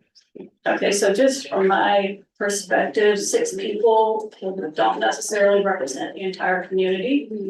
Doesn't represent a representative sample of the entire community. Yeah, well, we did put the invitation out in several different venues, but again, also the committee had conversation around it and also narrowed the name down based on the feedback we got from the surveys. Okay, so how many surveys did you Ms. get? Rizzi. We have others that would like to speak. I'm not out of time. So. Well, Ms. Rizzi. What? Excuse me? Can you answer So that? what I will do is I will ensure that you have the name of the folks who are on the committee and the actual numbers in terms of the survey. Okay, All right. we need more information. Ms. White and then Ms. Dorr. Excuse me. I have to take a break, I'm sorry. Thank you, Madam Chair. I would like for the board, as a suggestion or recommendation. Now, since that we do have the students there, we have most of the students there that they choose between your three names that you have here. It's just not giving a name just to satisfy whoever, but to satisfy who will be actually on there. And we have three names here. That be some way surveyed out to the students this week and brought back to us. And not, because I hear my colleagues, they say surveys and, community members. It was very hard to get community members. I did get to the president of Jackson Ward and a couple of the Jackson wards, but it was really hard to get members. So it was about the number that she said, maybe about 12. 3 spoke, 7 spoke, but that's not good enough for me, for my students at Rains. So I would like for a survey to be done with all the students while they're there. Yep, so we'll create a survey and we'll get the results, by Friday. Ms. Jordan and Ms. Burke. I agree with, I was gonna talk about the committee, but I agree with Ms. White's recommendation. I will say, we did approve a process. We did approve a committee of the principal, 2 students, 2 teachers, 2 support staff, 2 family members, and 2 community stakeholders. And so it seems like we did follow the process that we outlined. So I think the augmentation to the process in terms of asking the students is an appropriate next step, given that there were some changes within the committee's recommendations. Ms. Burke. Thank you, Madam Chair. Thank you, Mr. Solomon, for your report. I did early on attend one of the meetings virtually, and that's when the president of the Jackson Ward Association was on as well. Less than 6 of us. But I want to be mindful. I'm not trying to minimize what's going on. But many of our students and RAS are in and out. It's not a solid buy-in there, and that's what we're trying to get there, but we also want students to go there, get better, get their needs addressed, get opportunities that maybe they were not able to take advantage of in their home schools. Because eventually they may be in 6 months and out the last 2 or 3 months. So that's what you're thinking in terms of as well. I like what Mrs. White mentioned regarding suggested, since we have students there now, to get them to have their input. But my concern also is for those students that are new there, do they have an idea of clue why they are even, they may know behavior wise why they are there? But this is much bigger than this. This is a reimagining opportunity, whether they fully understand that. So as Mrs. Stewart just stated, I do want us to rely also upon that committee. If those persons are still around, are those students still around? And we did also ask for a survey.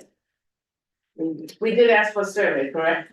Yes, and so we have town hall meetings with the young scholars every day. We've had a Monday, Tuesday. So we will have a town hall meeting with them to preface the importance of this, will actually get there. That's not what I'm asking. I'm asking for a concrete, handwritten QR code or checklist, hard copy of survey data. I will help us to make it. I'll get with Mr. Stanley to figure out how many people submitted the actual surveys. No, okay, let me go back.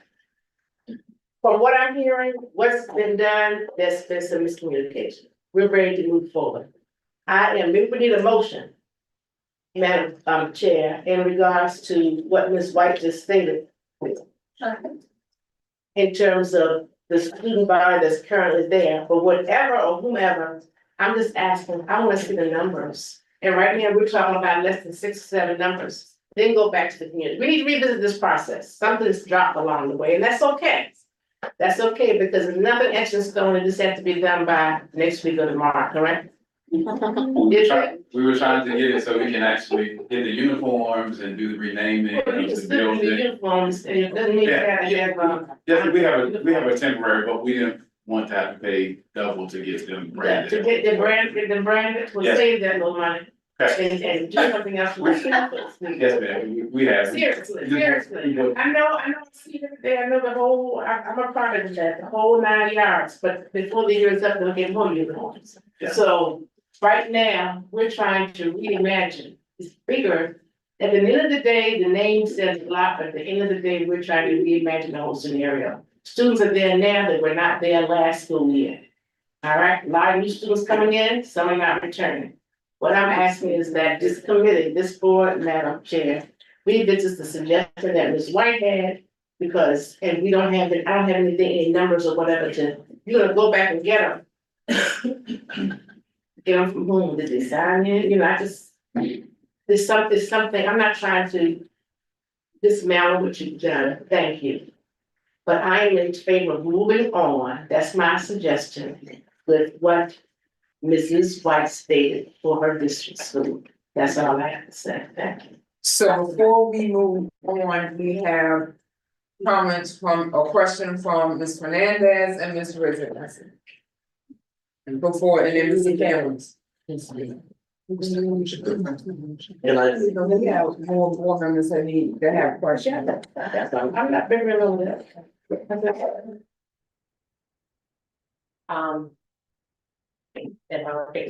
Yes, go ahead. I don't wanna be out of order. I don't wanna belabor the point. I appreciate, what, Ms. Dorley, in terms of the steps that were followed. I think for me, and it kind of goes back to, my colleague here who talked about due process. There was a process, I believe, that was followed, but I don't know that we ever understood the results of that process, and that's what I'm missing in this equation. So if you're saying that there were only 6 people at a listening session, this is the first time we're hearing that. So understanding those dynamics along the way helps us to determine whether landing here is most appropriate. So to that point, survey results, you know, each person that came, well, not each person, but the numbers for each session, how active they were in communicating their concerns or feedback, all of that is helpful in making a well-informed decision. So hopefully that's heard, and it does not take away from the work that you all done. And hopefully that is just well received. Thank you. Thank you. Ms. Rizzo? Thank you, Madam Chair. So I just want to share a brief anecdote and then talk about this. You know, where I in a department at ACU, it's called Inclusive Excellence. We have the task of renaming ourselves. We were asked to give suggestions. Now, you know, this is not the same type of situation, but eventually what happened is our VP said, hey, we like your suggestions, but we're gonna, you know, make an executive decision here. One issue was the use of the word excellence, because it was argued that excellence has kind of lost meaning. Everyone is using it. It's kind of a word that's been overused in a lot of contexts. I think we need to be clear about how this decision should be made or will be made. If community voices were going to be the only factor, that should have been said. If it's going to be a combination of community voices and expert input, then that should be stated. I think people need to be clear about how this decision is going to be made going forward, so there isn't this big debate about it. Yeah, that Matthew actually outlined the process. The committee actually did. We had a list of names that's on slide 3, and then eventually we narrowed it down. And then we had the public hearings on those 5 names, right? So we had 2 public hearings on those 5 names, and they gave us the feedback based on those 5 names. Mr. Cameron? I just wanted to clarify, we will do a survey of all of the students at RAS of the 3 names that are on the presentation. We will then present to the board at our September 9th meeting those results, and the board can make a decision at that time. Thank you. Thank you. Thank you, Mr. Jefferson. Next item. Receive for action, General Assembly update policies. Sorry. Thank you, Madam Chair. We did not receive any additional commentary since our last meeting on these policies. Dr. Harris Mohammed? Yes, ma'am, I have a motion. This is for action. I move that we accept the General Assembly policies as presented. Second. It's been moved by Dr. Harris Mohammed and seconded by Mr. Sawyer to approve the General Assembly policies. Madam Clerk? Ms. Dorr? Yeah. Ms. White? Yes. Ms. Gibson? Yes. Mr. Sawyer? Yes. Ms. Rizzi? Yes. Dr. Harris Mohammed?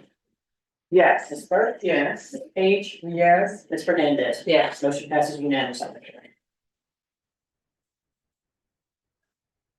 Next item, receive for action, policy 7-7.7. Employee absences and leave. Thank you, Madam Chair. These have been updated since the last discussion at the last board meeting. The language is there in the presentation. I will note the administration does not support these policy changes, as doing so would create 7 vacancies, 1 for each of our existing bargaining units, which, given current staff shortages, we do not feel is in the best interest of students.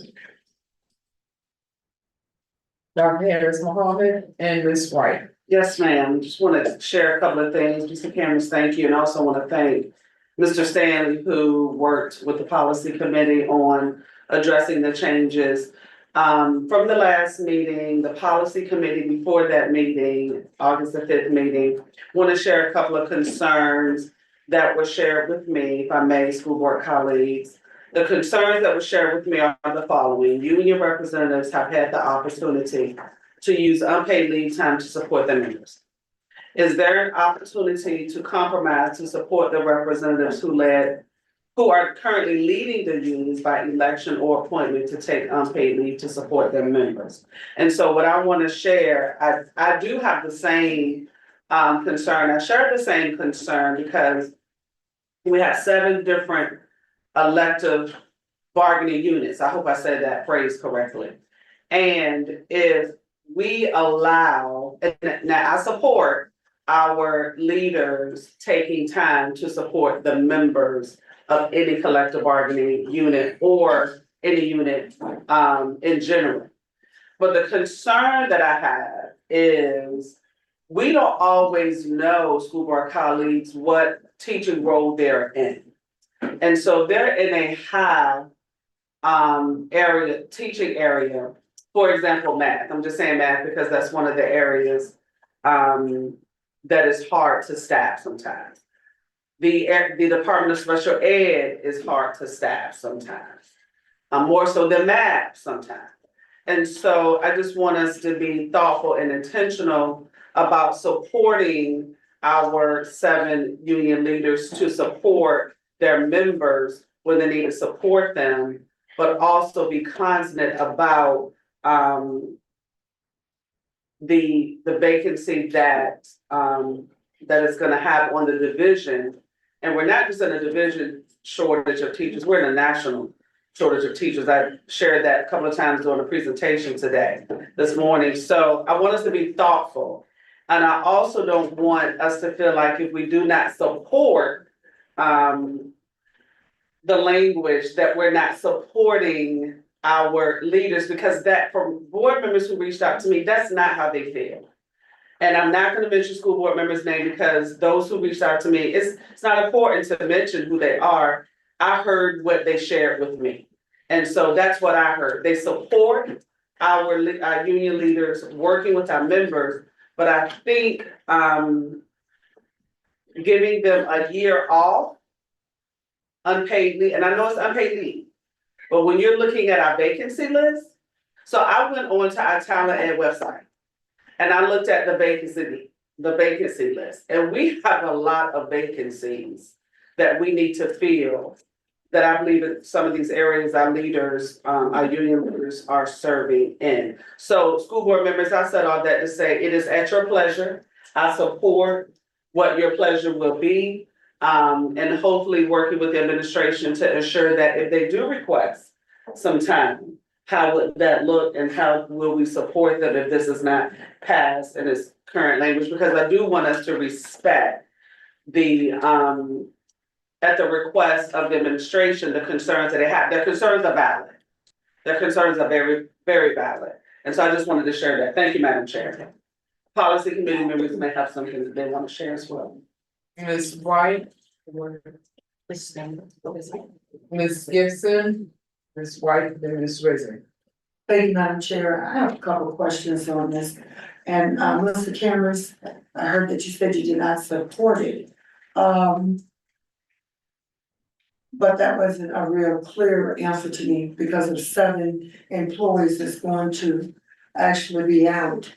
And I'm not sure if this is new, because someone to answer this, because I know that, Dr. Muhammad, you sent in 2 options to us based on this, the 7, based on the 7 days, 1 year or 2 years of leave. Is this something new? Did the union just all of a sudden, have terms where they can take leave? Because as I recall, they weren't taking leave years ago. Now, is this something new? You just wrote something with option 1, option 2, looking in the PowerPoint. All I'm seeing is that the administration recommends that they do not approve it. But why do you not approve it? Because of the 7 people, Mr. Cameron, why do you not approve it?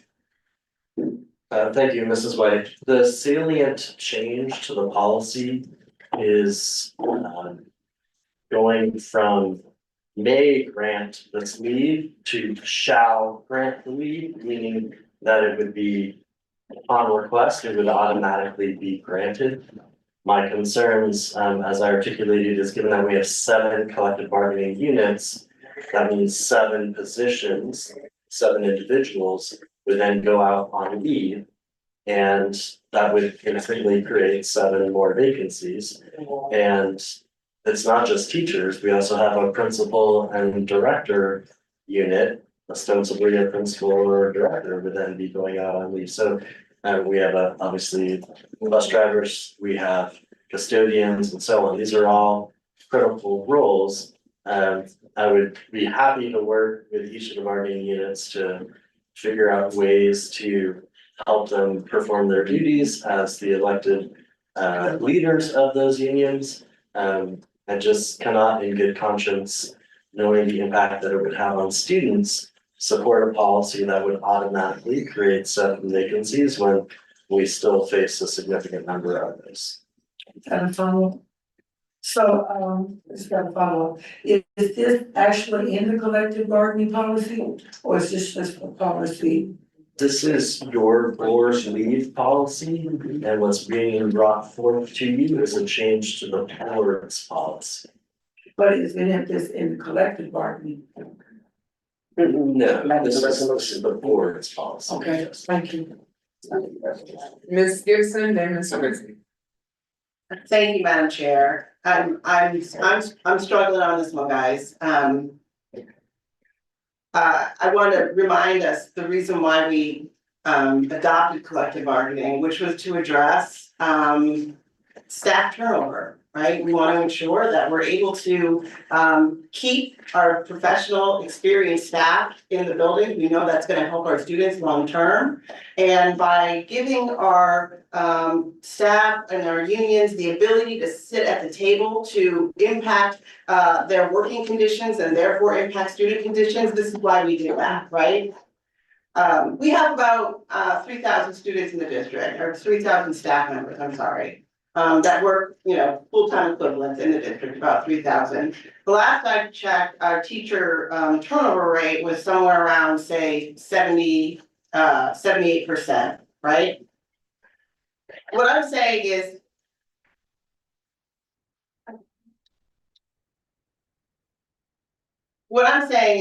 when we have staff turnover of like 22%, and a staff level of about 3,000, we're talking about every year we lose 660 staff members. 660 staff members leave every year, right? And so, so those union leaders are there to stop that from happening, right? So to suggest that 4 members of our staff taking unpaid leave to stop the attrition of hundreds of staff members doesn't make sense, right? So, I wanted to highlight another point. This practice is not new. So our policy, allowed the unpaid leave as a district, I don't know, maybe a decade ago. Okay, I don't remember what it was before my time, but this policy did exist before. And then a change was made. And so the policy that we're suggesting adopting tonight is not new. And the city level, I believe that the way the city approaches this with their bargaining units is that they have each union, a bank of hours, say 2,000 hours. So that the union members, when they're doing union work, are taking paid leave, right? They're using paid time to do the work of the union. So allowing them to take unpaid time is a no-brainer. And the suggestion that we can't fill 4 positions doesn't speak highly to our ability to staff the district, right? We're talking about 4 positions. And look, being able to work unpaid, this is a luxury. So it's not like we're going to see, I would be surprised if we had 4 people who took unpaid leave to do this, right? So I would encourage the board to adopt the proposal. We need, in order for the collective bargaining to work, right? And our measurement of success is seeing staff turnover go down. And so providing the ability for union leadership to be able to do that work to help retain their members, I think is critical to be successful. Thank you. Ms. Rezzi, then Ms. Burke. Thank you, Madam Chair. So I need to get a couple of things clear. I happen to be a representative of a school that is right now down a special education teacher.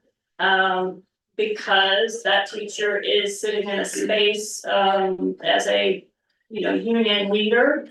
I do not think that position can be filled while this person is still sitting in the position.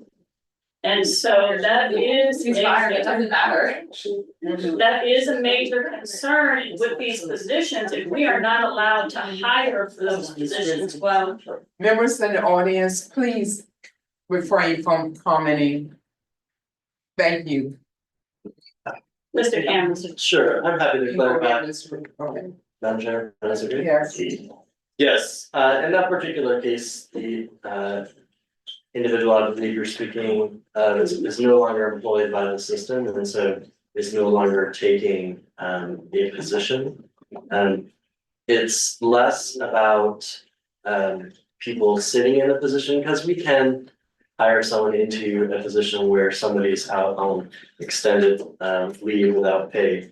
It's more that it instantly creates additional vacancies, and every additional vacancy is an additional burden on our schools. And that's just the reality. And despite the very assiduous efforts of principals and the talent office and all the hiring managers, it is still quite challenging in today's environment to fill vacancies. And so we try very hard to prevent doing anything that would create additional vacancies that would impact the functioning of our schools and ultimately impact students. As I said, I am happy to work and be creative with our union leadership to ensure that they have time and opportunity to do their work. I do want to note the union president prior to this one, who ushered in collective bargaining and successfully negotiated the first contract, was a full-time teacher and managed to be quite successful, both in that role and as president. Follow up, Madam Chair. Okay. And so now we know we can hire for those positions, but those positions would become vacant, which is okay. And I have another question. Okay, so I'm wondering, there's an argument that, first of all, are you able to offer people, are we able to offer people maybe half time off or quarter time off for their duties, unpaid? We don't currently have a mechanism for that, but as I said, I'm happy to come up with creative solutions to make sure that folks are able to meet their needs, creative scheduling and so on and so forth. And so happy to figure that out with the unions and work through something that makes sense for all the employees. One last moment. Okay. And, you know, before we make a decision based on evidence as far as this, how this impacts attrition, I'd like to see some evidence. If that is an argument that is to be made, I'd like to see evidence where unpaid leave for union reps actually did impact positively teacher retention. So that argument does have some teeth. So Ms. Burke and Ms. White. Thank you, Madam Chair. 3 questions. Just for clarity, I'm hearing the number 4 and I'm hearing the number 7. So my question, Madam Chair, to the superintendent, what are the positions that whom we're speaking of at this point? If I may, Madam Chair, it would be 7 because it's 1 for each collective bargaining unit.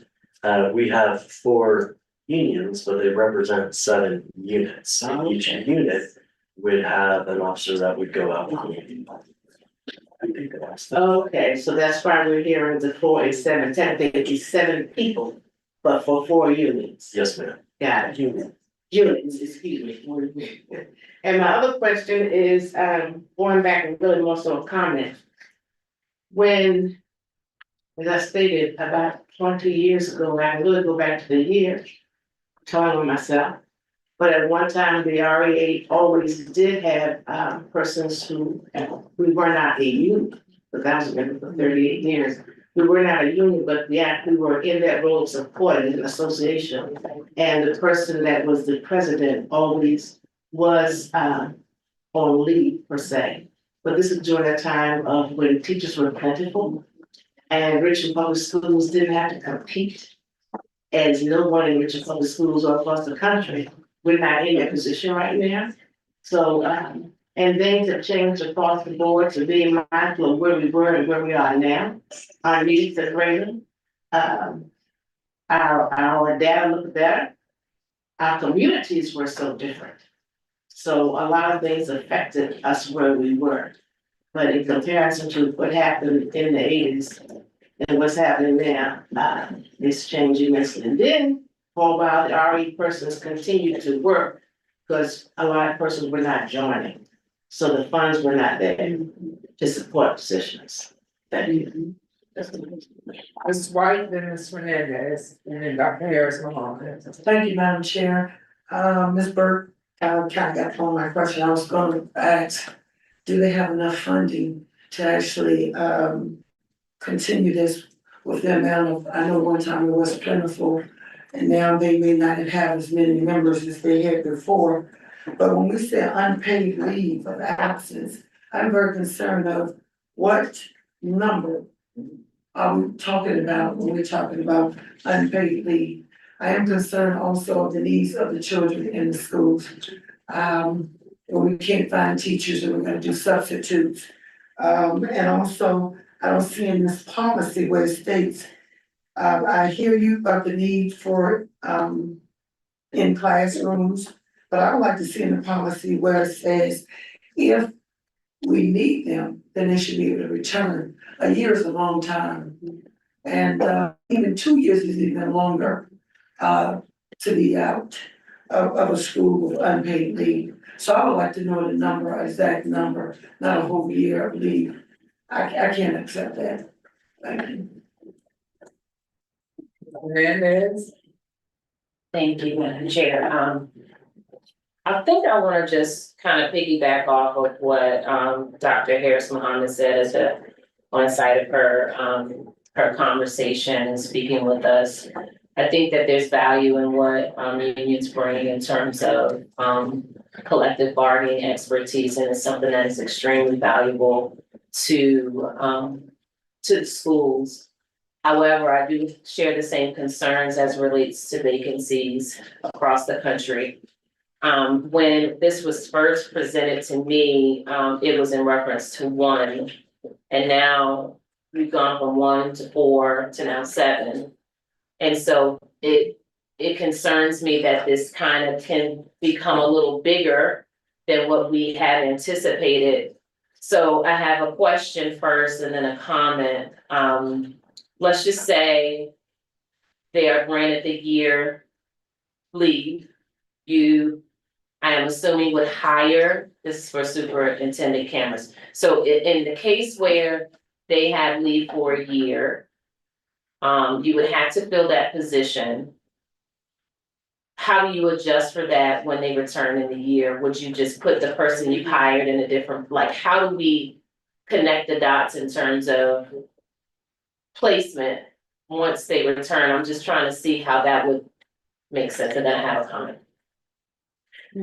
Yes, we would have to remove the person that was in the position for the year and try to find a position elsewhere within the system. Okay. So there's a lot of moving parts there. And so while I do value what the union represents and certainly don't want to hinder progress, and I don't believe that any of us do, we do have to be very focused on the needs of the children and what that disruption might mean to the children who are in the classrooms from day to day. And so understanding the dynamics that's set before us tonight was an eye opener for me. And so, yeah, there's a lot to consider that hadn't been considered before. Dr. Harris Mohammed? Yes, ma'am. I would like to move that we table this request until the superintendent can provide a clear process of how the school division will support the 4 collective bargaining unit leaders with their assistance to their members. Okay, Ms. Gibson, then Ms. Fernandez. Thank you, Madam Chair, and I think that as the administration comes back, that they should also include information on how this worked in the past. Because it does seem this is more controversial than I expected, given the fact that this was an existing practice. And I also wanted to highlight that, you know, some of the work that unions are doing, you know, beyond the negotiation work, right? They're supporting their members, members that feel that they're going through grievance processes, that are trying to, you know, work and have things addressed with HR, right? So this can be full-time work that needs to happen. So, you know, the unions don't really work unless there's people that can do the work, right? And so, but in order for, you know, you wanna have people who are running the union that work in the district. So it's kind of like, this is sort of a system that's sort of the nature of the beast, having union representation, you know, at the school district. So, and again, this is a common practice that, you know, private companies have in place and other public bodies have in place to allow the unions to do the work that they are, tasked to do. But I think so if the administration can also come forward, with recommendations that other school districts are doing to support, union leadership and supporting their members, just so that we have a comparison of what else is happening, in addition to how the district has handled this in the past, and then also looking at the method that the city employs, for this. Thank you. Ms. Fernandez and Ms. Dorr. My apologies, thank you. I just had a follow-up question for you about the superintendent cameras in terms of, I know that some are hung up on the word may versus shall. So could you help us understand if we were to leave the language as is with may? What is the decisioning centered around? Is it a case by case basis? Is there a bullet point of decisioning that needs to be made to see if they fit the criteria? I just want to see if there's a level of consistency in that decision making. It would. From my perspective, really depend on vacancies. And once we got to a place where that wasn't as significant an issue, then I have far less concern about granting that leave. But that's really the driver, as I see it at this time. So in your position, there may be cases where it could be granted. You're not saying absolutely not ever. Correct. Okay, thank you. So Ms. Dorr, Mr. Sawyer, and then Ms. Rizzi. Thank you. I agree with Dr. Harris Mohammed's suggestion, and identifying some additional creative ways that we can achieve the goal of giving folks the time that they need to support the union while also ensuring that we have coverage for our students. I appreciate you bringing that up. I would add, I agree with Ms. Gibson. I have heard conflicting things about how common this practice is. Like I know in Washington DC, it's not common. It seems like there's a thing in the city that is common. So I think having some research on how common is this and what are the best practices that we can glean from other areas that have had union representation for longer.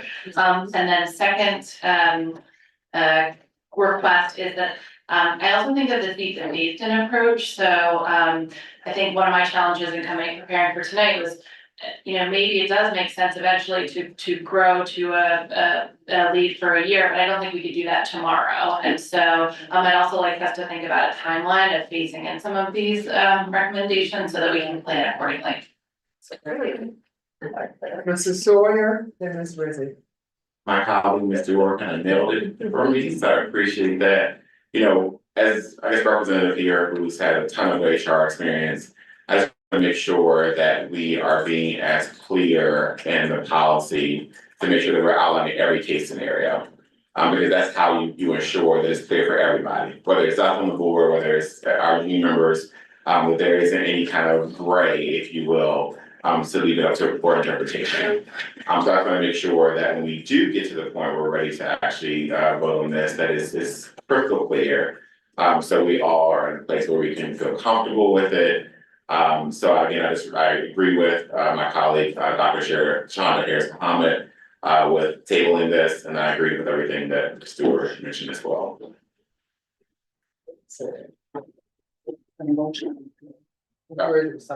I'm sorry.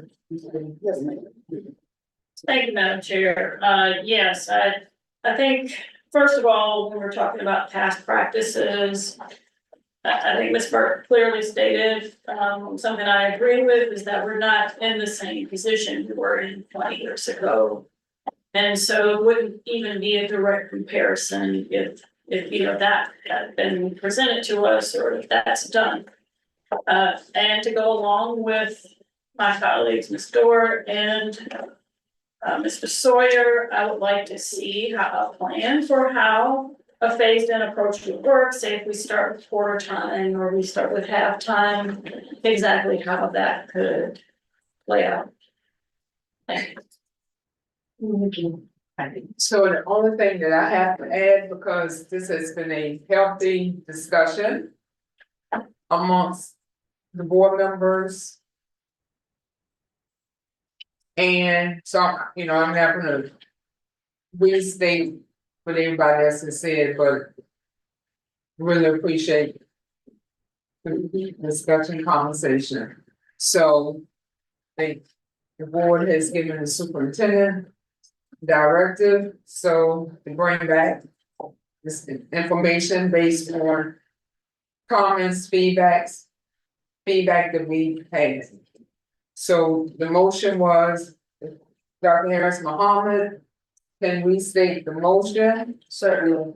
I move we table this request until the superintendent can provide a clear process of what we all shared, of how the school division will support the 4 collective bargaining unit leaders with their assistance to their members. Ms. Gibson? I was wondering if you might consider adding a timeline to that motion. Sure, that timeline is missing by our meeting in December. I think that is adequate time. September is release of data presentation. That should consume our agenda. October we're getting another state and federal report. November, we're preparing for the holidays, so I don't wanna include a time that is not measurable and realistic. So I'm thinking by December. Second. Second the amended motion. It's been moved by Dr. Harris Muhammad and seconded by Ms. Burke. Ms. Stewart, Yes. Ms. White, Yes. Ms. Gibson, Yes. Mr. Sawyer, Yes. Ms. Rizzi, Yes. Dr. Harris Mohammed. Yes. Ms. Burke, Yes. Ms. Page, Yes. Ms. Fernandez. Yes. Motion passes unanimously. So our next item is receive for action. Policy 6.5.2, food services. Thank you, Madam Chair. We have not received any additional commentary since the last board meeting. So board members, it's now 8:19. Oh, I'm sorry. Dr. I was Harris. just gonna give the motion to accept the policy 6-5.2 food services, and I do wanna add, these were included, the changes did include what the state Department of Education Food Nutritional Services provided. Second. It's been moved by Dr. Harris Muhammad and seconded by Ms. Burke to receive for action the policy 6-5.2, food services. Madam Clerk, Who was the second? I'm sorry. Ms. Burke. Thank you. Ms. Stewart, Yes. Ms. White, Yes. Ms. Gibson, Yes. Mr. Sawyer, Yes. Ms. Rizzi, Yes. Dr. Harris Mohammed. Yes. Ms. Burke, Yes. Ms. Page, Yes. Ms. Fernandez. Yes. Motion passes unanimously. So as I stated before, is now the time is 8:20. Board business, receive training on collective bargaining resolution. Mr. Pamela. Thank you, Madam Chair. Ms. Clemens is, when you can find that. Good evening, superintendents, board members. The long-awaited collective bargaining resolution training is upon us, and we've already heard a lot about it. You guys know a lot already, but want to just kind of jump right into the presentation.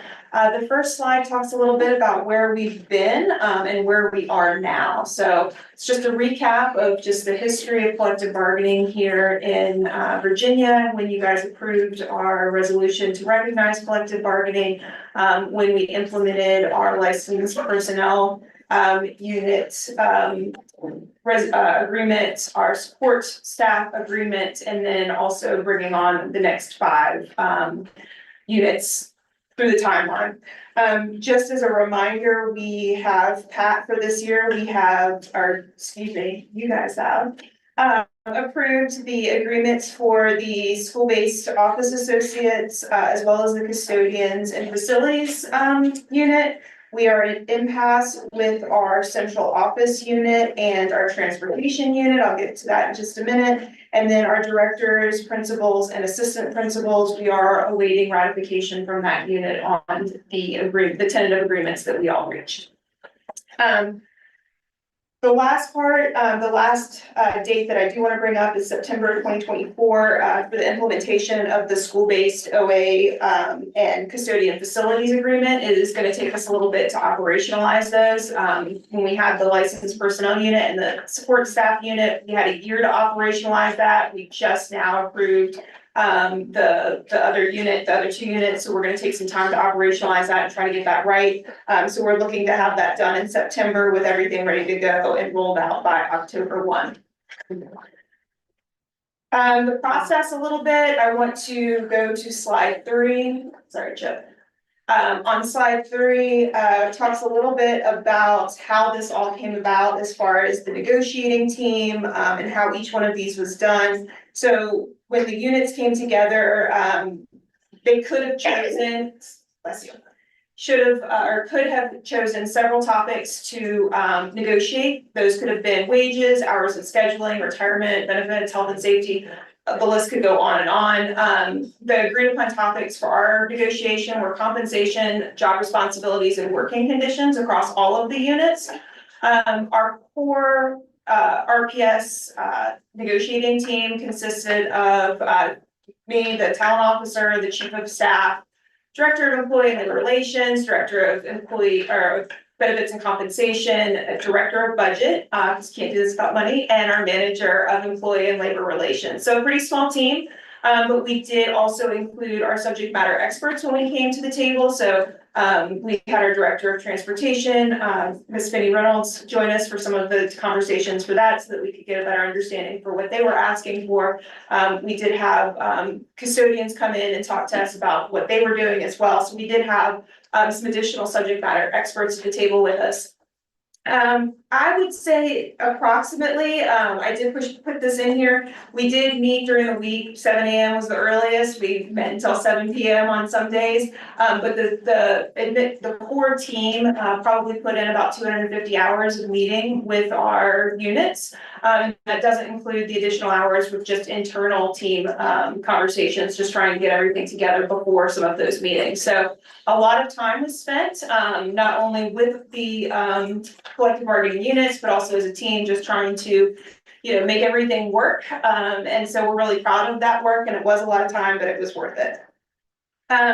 Also want to point out that while we were there, it was definitely a back and forth. There were some units where we used a Google Sheet so that we could see, where we were and where we've been as we come through the negotiations. There were others where we had hard copies and we were scratching through things and that type of thing. But we did keep up with our conversations. At the end, when we had all of the tentative agreements, there was a tentative agreement that was signed by the superintendent and by the unit.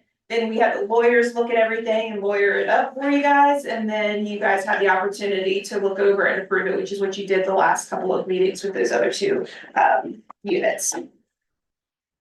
The licensed personnel snapshot, you likely are pretty familiar with, because this has been a year in the making at this point, a year trying to operationalize it and then implement it this year. So they negotiated again salary and compensation, and so we have agreements on additional compensation for loss of lunch, increased class sizes, splitting students across different teachers when there's a vacancy, and then specific stipends for certain positions. This would be a site testing, school testing coordinator, or an academic architect. So they did have additional stipends that were specifically included for specific responsibilities. It also included a little bit of language about planning periods. This was also something that you guys heard during hearing, because we talked about that, and there were some adjustments made there, and we'll continue to implement this year with staff voice. Staff meetings, the last couple of bullets talk about after school activities, after the typical work hours, so your back to school nights, weekends, completely voluntary, and that type of thing. On the support staff snapshot, this is for folks who are in IAs, food service, the CSAs, and zone supervisors. That would be what's in the support staff unit. They had starting salaries negotiated, so each one of those groups negotiated their own starting salary, and we built out their scale accordingly. There were some other things that they negotiated, such as access to health benefits for our non-contracted food service workers, lead stipends for our care and safety leads, and then also for our instructional assistants who are covering classes for a teacher vacancy or not teacher absence. They also get compensated for that time as well. For the school-based office associate snapshot, so this is the one that we just approved, and so this is brand new. We did go ahead and look at those raises, decompression. That stuff will go on in the next couple of years. So we do have, this is a 3-year commitment. So we have those 3 percentages laid out there. We do realize that every year the board does approve the budget. And so these are what we've got in the resolution, and hopefully the state will allow us to continue holding on to those truths. The other highlights on the school-based office associates, were more working conditions. Bilingual office associates in schools with 40% or more, multi-language learners, also ensuring that all of our schools had at least 2 OAs. 12-month employees, are, for office associates, are gonna be advanced a couple of vacation days and sick days. And also just a little bit similar to our licensed personnel, if they take on additional duties while somebody is out, they also will get additional compensation. So that was also included in there. For the custodians and facilities, this is the second one that you guys approved this year. And so again, this has got the raises attached to those, the raises and the step increases. And then a lot of their extra agreements had to deal with working conditions in the form of making sure that we had uniforms that we supplied and did so on an annual basis, like we refreshed them. A process was established for overtime hours and that type of thing. There's actually a system in place for that now. Recognition days that they can use throughout the year. And again, some advanced days of sick leave, so folks that are coming right on board don't have to wait for to earn that sick leave. If they need to take it, they can when they first come on. So implementing these agreements is a very heavy lift. We have, I feel like it's all hands on deck. We've got our benefits and compensation department, we have tech services, we have finance, we have budget, we have employee and labor relations, obviously, we have our academic chiefs, we've got data systems and research working on this, and each one of us play a little bit different role. It's important to note that because we're currently in between 2 platforms, so we've got our old platform with HRS, but the FAS has already been launched and we're getting ready to go into HRS. We're kind of piggybacking on those 2 platforms, so there's kind of a double dose of trying to get everything in both as we parallel to move on to the next one. And then just the making sure that everybody is trained, making sure everybody understands, making sure that if something comes up that we don't quite understand, we get all the stakeholders together to do the work to make sure that we can operationalize it. For instance, our librarians, we've got our librarians who actually are on-core class teachers at the elementary school, but not at the high school. And so the idea of extra compensation for splitting classes and that type of thing, we needed to work that out. So a lot of hands on deck as we tried to implement this. There is a slide in here about union representation. The first thing I did put up here is that that no employee will be discriminated or retaliated against due to their involvement in union activities. I put that as number 1. If employees do feel that they're being retaliated against, it really is important for them to reach out to the Employee and Labor Relations Office. We did have a session with our principals and APs at the beginning, during the summer for School Leader Academy to discuss what it means and how they can work with their building rep and what the unions can do as they come into the school and meet with their members.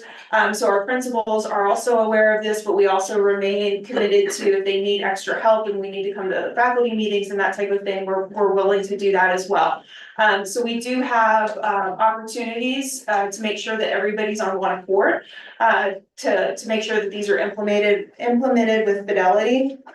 We also make sure that our units get information. Obviously, we have new employees every week. You guys get the PAs, and so we do give the union representatives the name, job title, worksite location, hire date, and some additional information so that they can actually reach out to those folks themselves and say, try to talk to them about the union and participation with the union.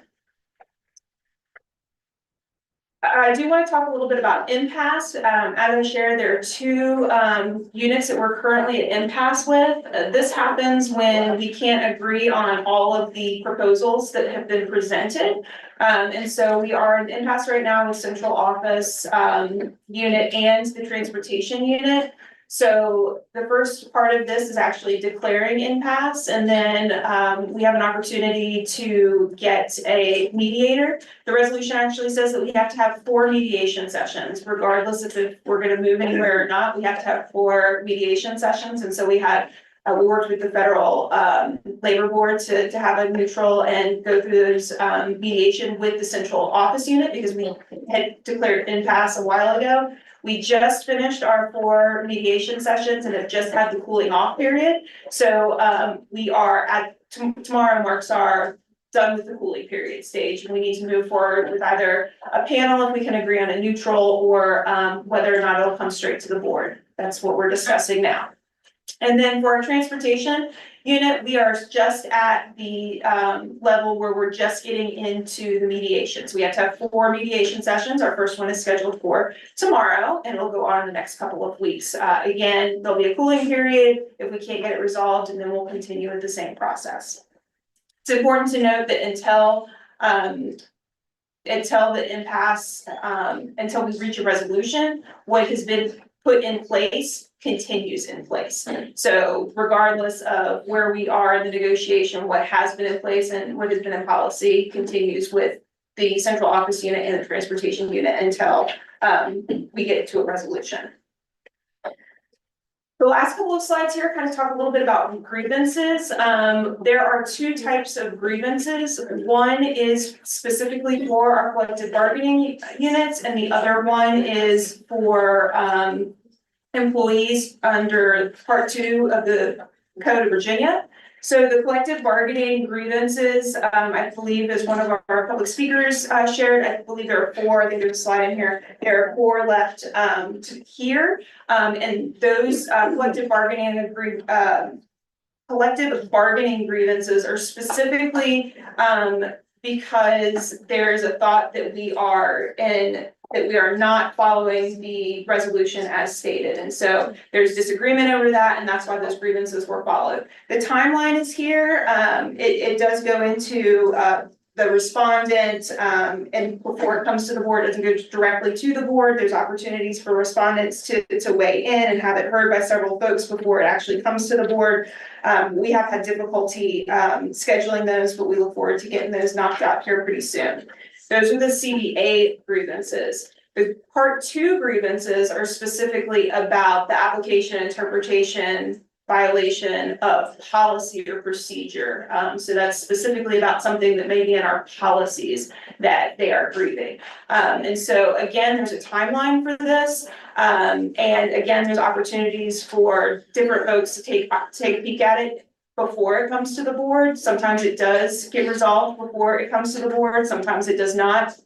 And here's a list of, on slide 13, there's a list of all of the grievances that we have brought to the board's attention. So the CBA grievances, there are 4 that are awaiting scheduling, and the topics are there. We're still waiting to schedule for compensation for tutoring, RPS 200, and then there are 2 ASL interpreter ones. And then our Part 2 grievance process, we had several of those come to the board. I think there's 5 of those, but those have all been heard, so that's great. We got those knocked out. We do anticipate a couple more of those Part 2 grievances coming to the board. They just haven't made their way to you quite yet. And the last slide is a little bit about staffing. The resolution actually says that within the first 3 years, the board is going to hire a team for our office, our talent office, to assist with implementing all of this. Currently, our director of employee relations and our manager of collective bargaining and grievances are our 2 main point of contacts, and myself. And so all of that work with scheduling, making sure the agreements are signed, coming up with proposals, counter proposals, all of that stuff is kind of falling on, while we have a core team, it's falling on those folks. And then you've got on top of that, the grievances that come in. So got a lot going on in the employee and labor relations office. And so you will find me back again during budget season, asking for a few more things to build out this team, which was required under the resolution. I will be looking for 4 or 5 new employees to help us round out and shoulder some of this work, because it is going to continue. These are 3-year cycles. So every 3 years, we will be going through the exact same thing. And so just implementing it is one thing, but actually doing it, now we're kind of off cycle. We've got 2 that will come up sooner than the other 5, but it's been a very heavy lift to do 5 at the same time. So that in and of itself will be additional work. And then the last piece on this is just, Stacy and Pac have been absolutely fantastic. We love them. We would, appreciate some counsel, that has labor law, like specific labor law experience. We do think that that would be really helpful, as we build out and we look at what those resolutions actually say. The first couple, there were loopholes, and there's not loopholes, but there's places where it remains silent. And so where it remains silent, it's open to interpretation. And so there's some opportunities there to tighten up some of that language and make sure that, we're all on the same page and understand the exact same thing because of the language that's presented on the resolutions. I did that very fast. I apologize.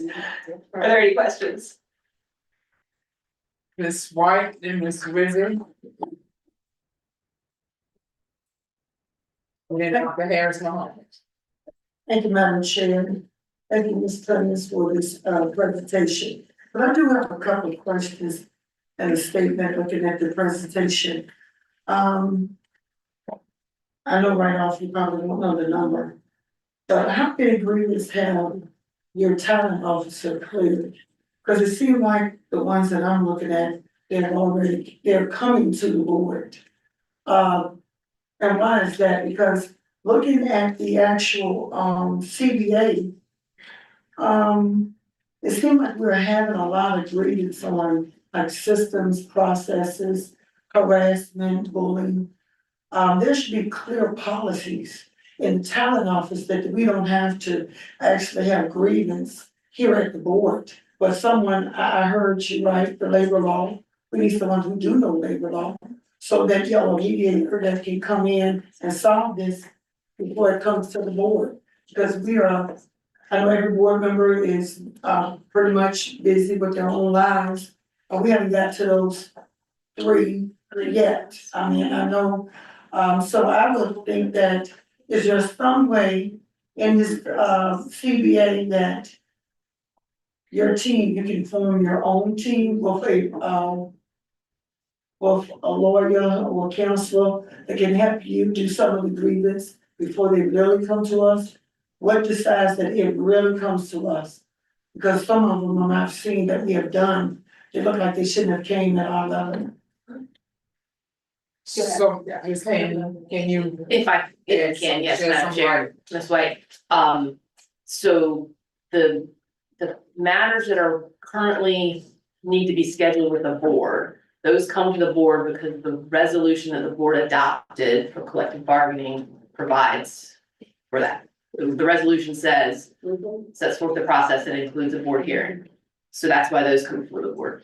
The other ones, that Ms. Clemens was talking about, the part 2 grievances, those are grievances filed under the state's, State Board of Education has regulations that set forth the procedure for adjusting grievances, which is available to all, all employees, all eligible employees, separate and apart from collective bargaining. In every school division in the Commonwealth, employees can file part 2 grievance, and that process is set forth by the State Board of Education, and the final step in that process is a decision by the board.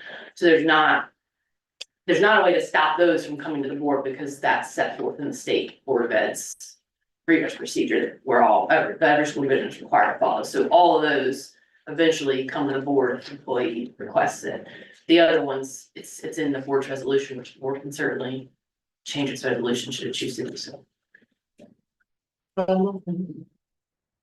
So when does it, because some of, I heard what you said, the other grievance, how are they pulled out, that where you look at them or whoever looks at them? Talent office, why are they looking at some of their grievance? So the part 2 grievances, I think is what you're asking about.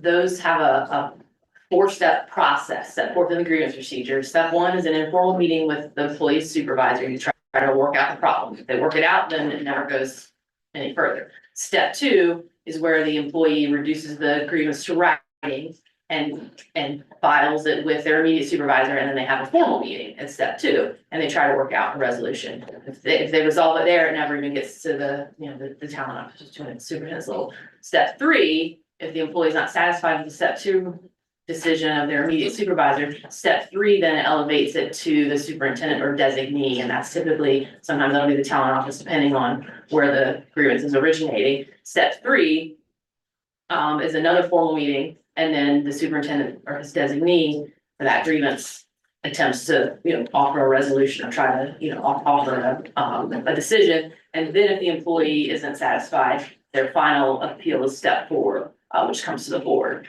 So some of them aren't appealed all that to that level, but if the employee chooses to continue appealing, they're entitled to a decision by the school board under the procedure. And that's not something that we can change, because that's set forth by the state. Thank you, but I do have one more question. Slide 6. I have some questions. Over the 3 years of the contract, salaries will be raised to 25%.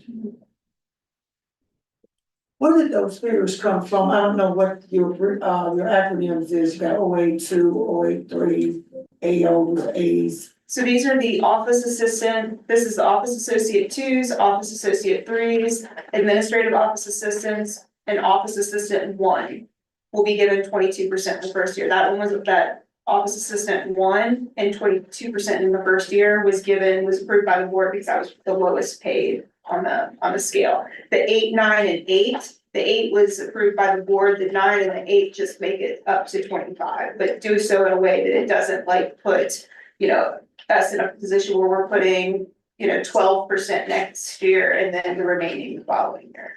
So you just divide, Yes, evenly distributed. and then after that, they would get an additional 3% raise over, including that, I'm looking at the last bullet. So they get an additional 3% raise over. Yes, because they're getting that first 22% and then they're going to get the other, they'll receive that 3% over the next 2 years. We just don't know what it will look like. Okay. Yeah. Thank you.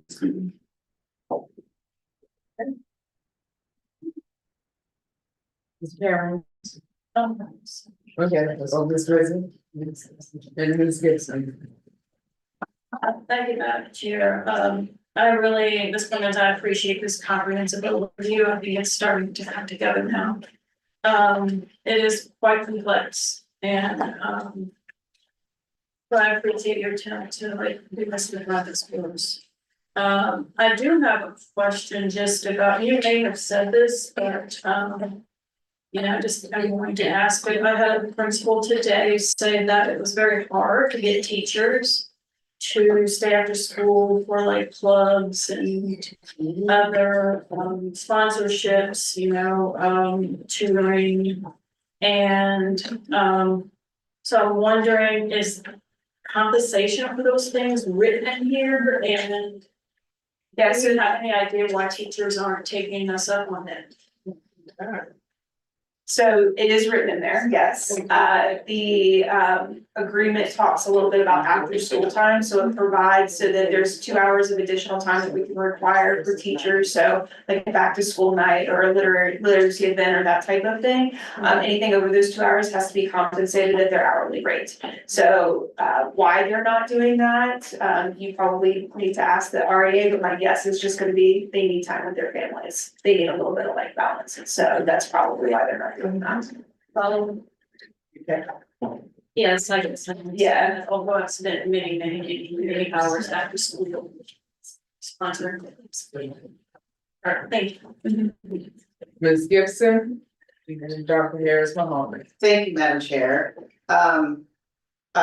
This is whatever, splitting hairs, but I do take some issue with the fact that this agenda item is called board training for collective bargaining. This is our resolution. Dr. Harris Mohammed and Ms. Rizzi spent a considerable amount of time chairing the committee, which looked at the resolution in great detail, and I commend the board for moving forward, and I'm very thankful to see some of the wins that happened as a part of the process that was established.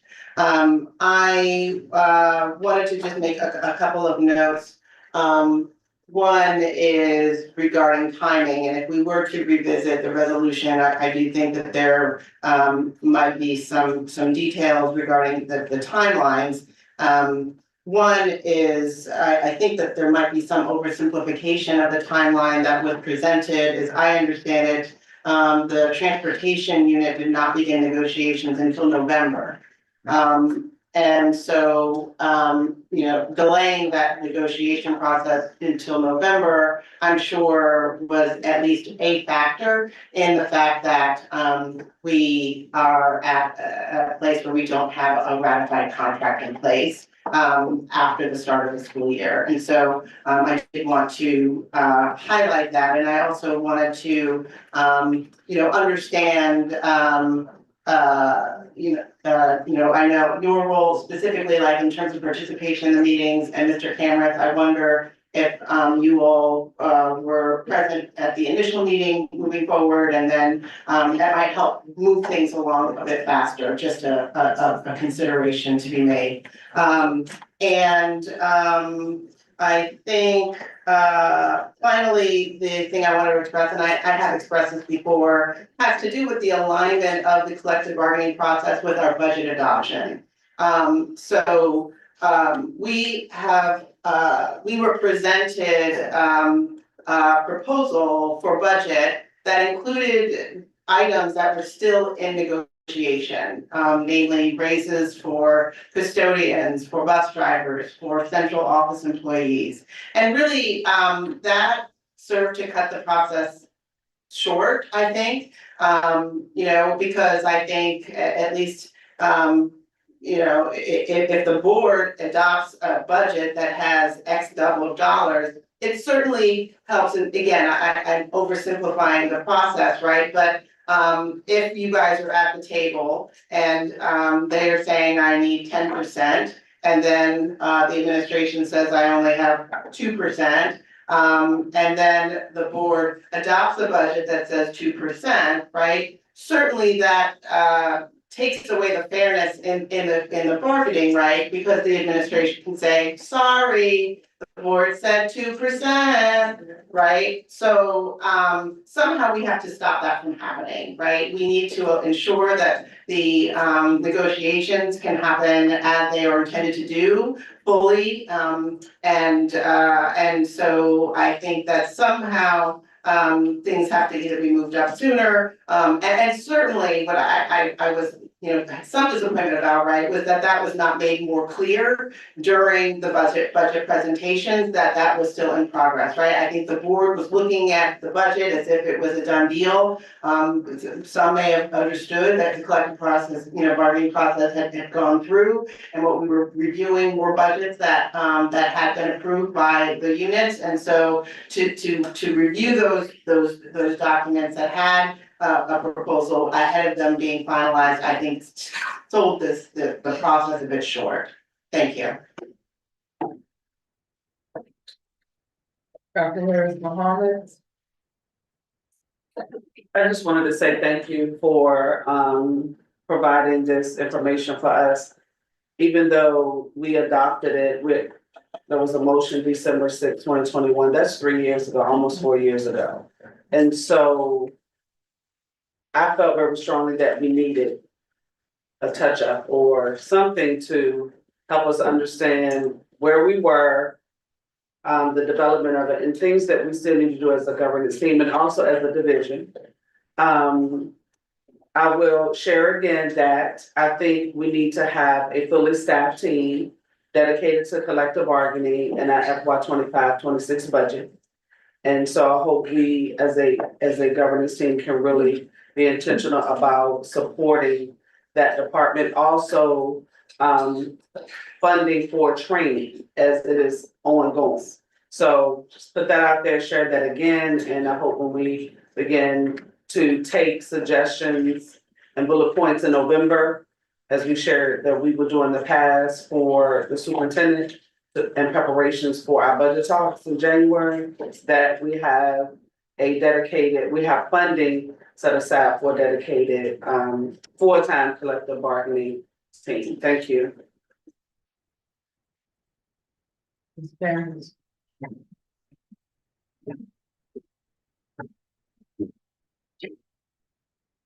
Thank you, Madam Chair.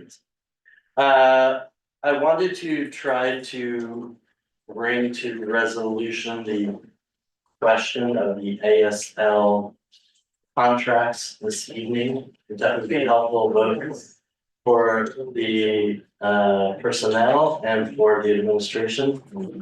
So let me just share a few notes and then would welcome some action by the board. So one, I want to very publicly thank everybody who came out and spoke tonight, particularly our young people and former students. It was quite special to have them come and speak. I also want to state for the record that my administration, myself personally, only have the utmost respect and appreciation for what our ASL instructors do. The decision to not provide continuing contracts was based in legal advice that we received about what was proper and what was not proper. And it is my duty as superintendent to safeguard the institution from a legal perspective, and so acted in a manner that I thought was in the best interest of the institution. I recognize the concern and anxiety that the notices of appointment created, but at no was there any intention to remove any ASL instructors from RPS, to change any of the protections that they had under continuing contracts. In fact, I very publicly put on the table, writing into the notices of appointment, all of the due process protections that come with a continuing contract, simply trying to follow the law to the best of our understanding, with no intention whatsoever of creating any difficult situation for our employees. All that said, the board would like to make a decision, despite the legal advice, which is certainly the board's purview to do, to move forward with those continuing contracts. I will happily issue them tomorrow morning. Thank you. Ms. Dorr, Ms. White, then Ms. Gibson, and Dr. Harris Mahoney. Thank you, and echo Mr. Cameron's remarks regarding the people that came to speak both tonight and prior nights. And know that we have been taking your feedback very seriously, have had many discussions at the board level, and the board, including our last meeting, agreed to come back after we got a legal briefing to understand the risks. I understand why our attorney made the recommendation that he did. I understand why, of course, the superintendent and his team were simply following legal advice. But that said, upon hearing the legal recommendation, I think that there is room for interpretation, and I think that the risk of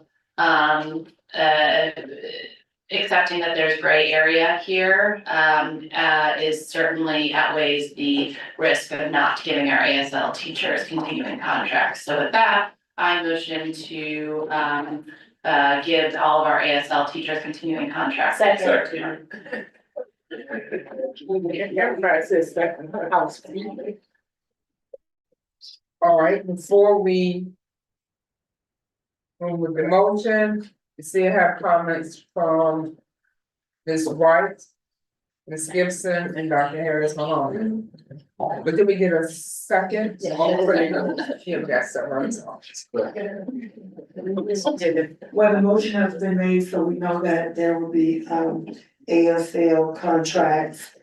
And I think that we need to make sure that we clarify this, because we're going to do this as a board this time, but we need to make sure that this will be continuing on and on, not just because we have heard and we have seen what is needed in Richmond Public Schools.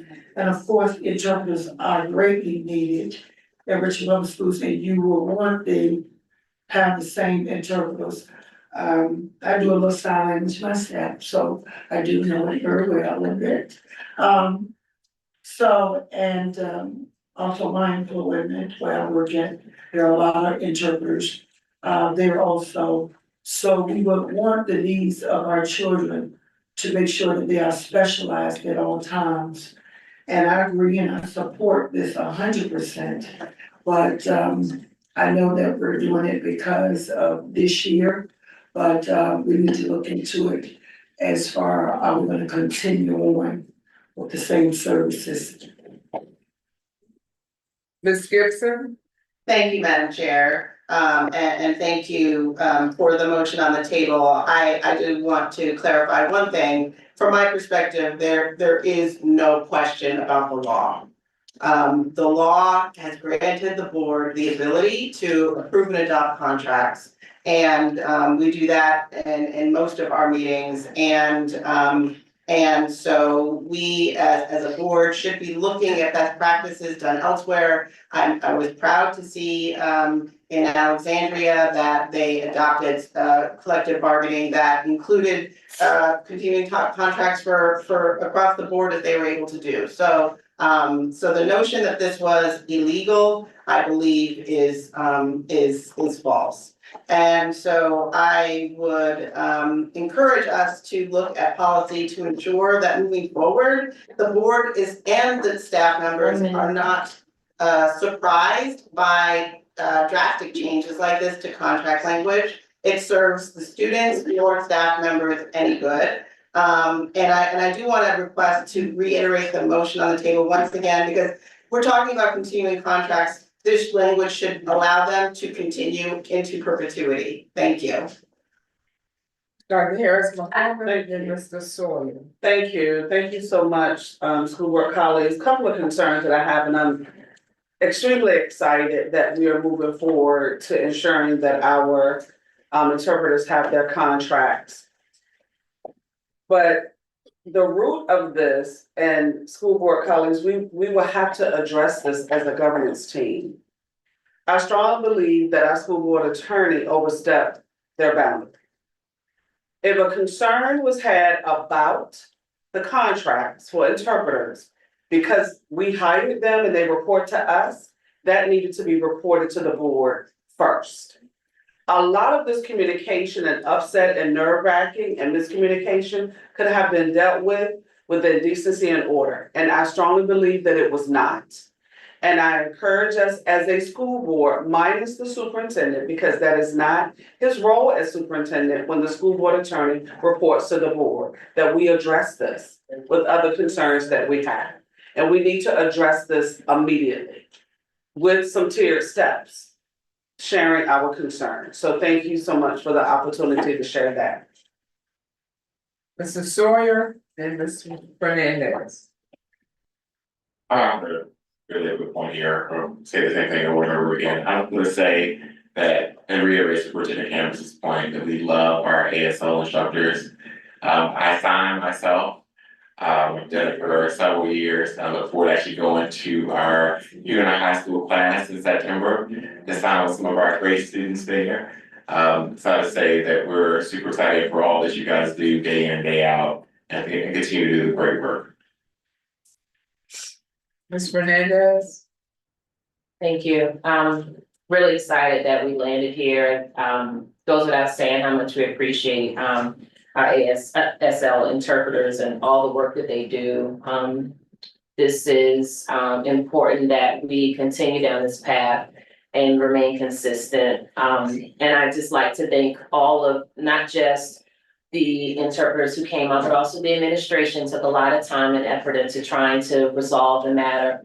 And so I want to just make sure that I publicly say thank you to everyone involved.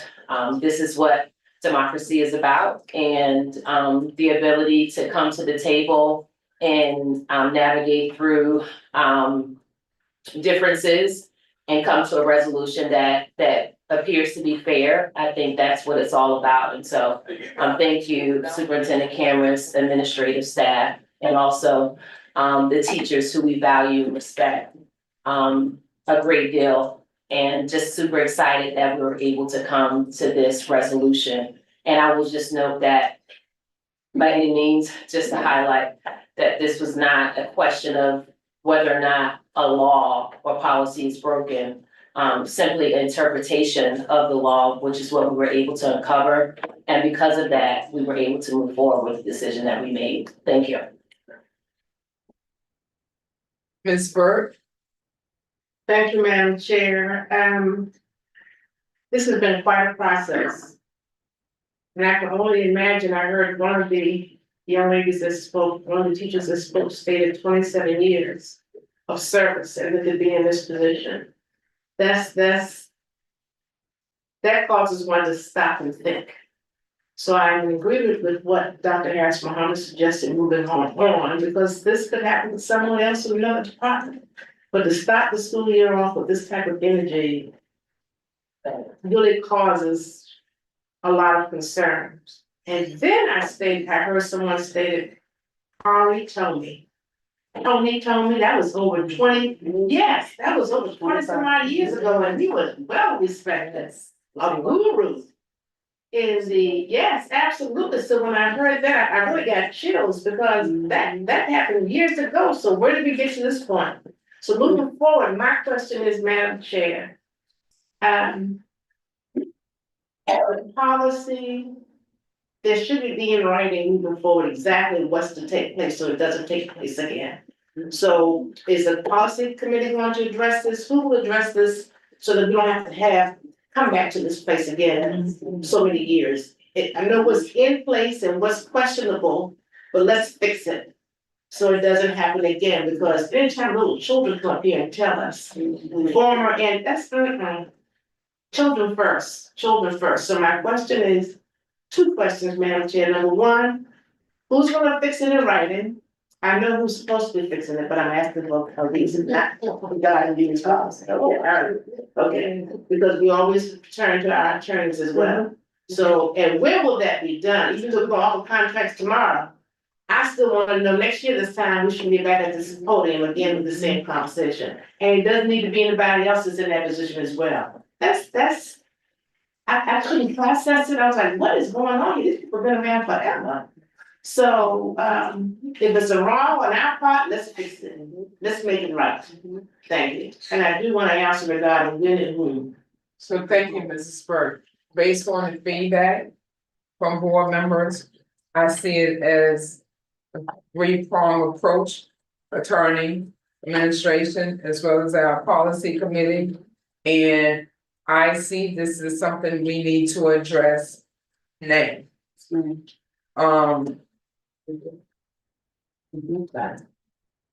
Yeah, by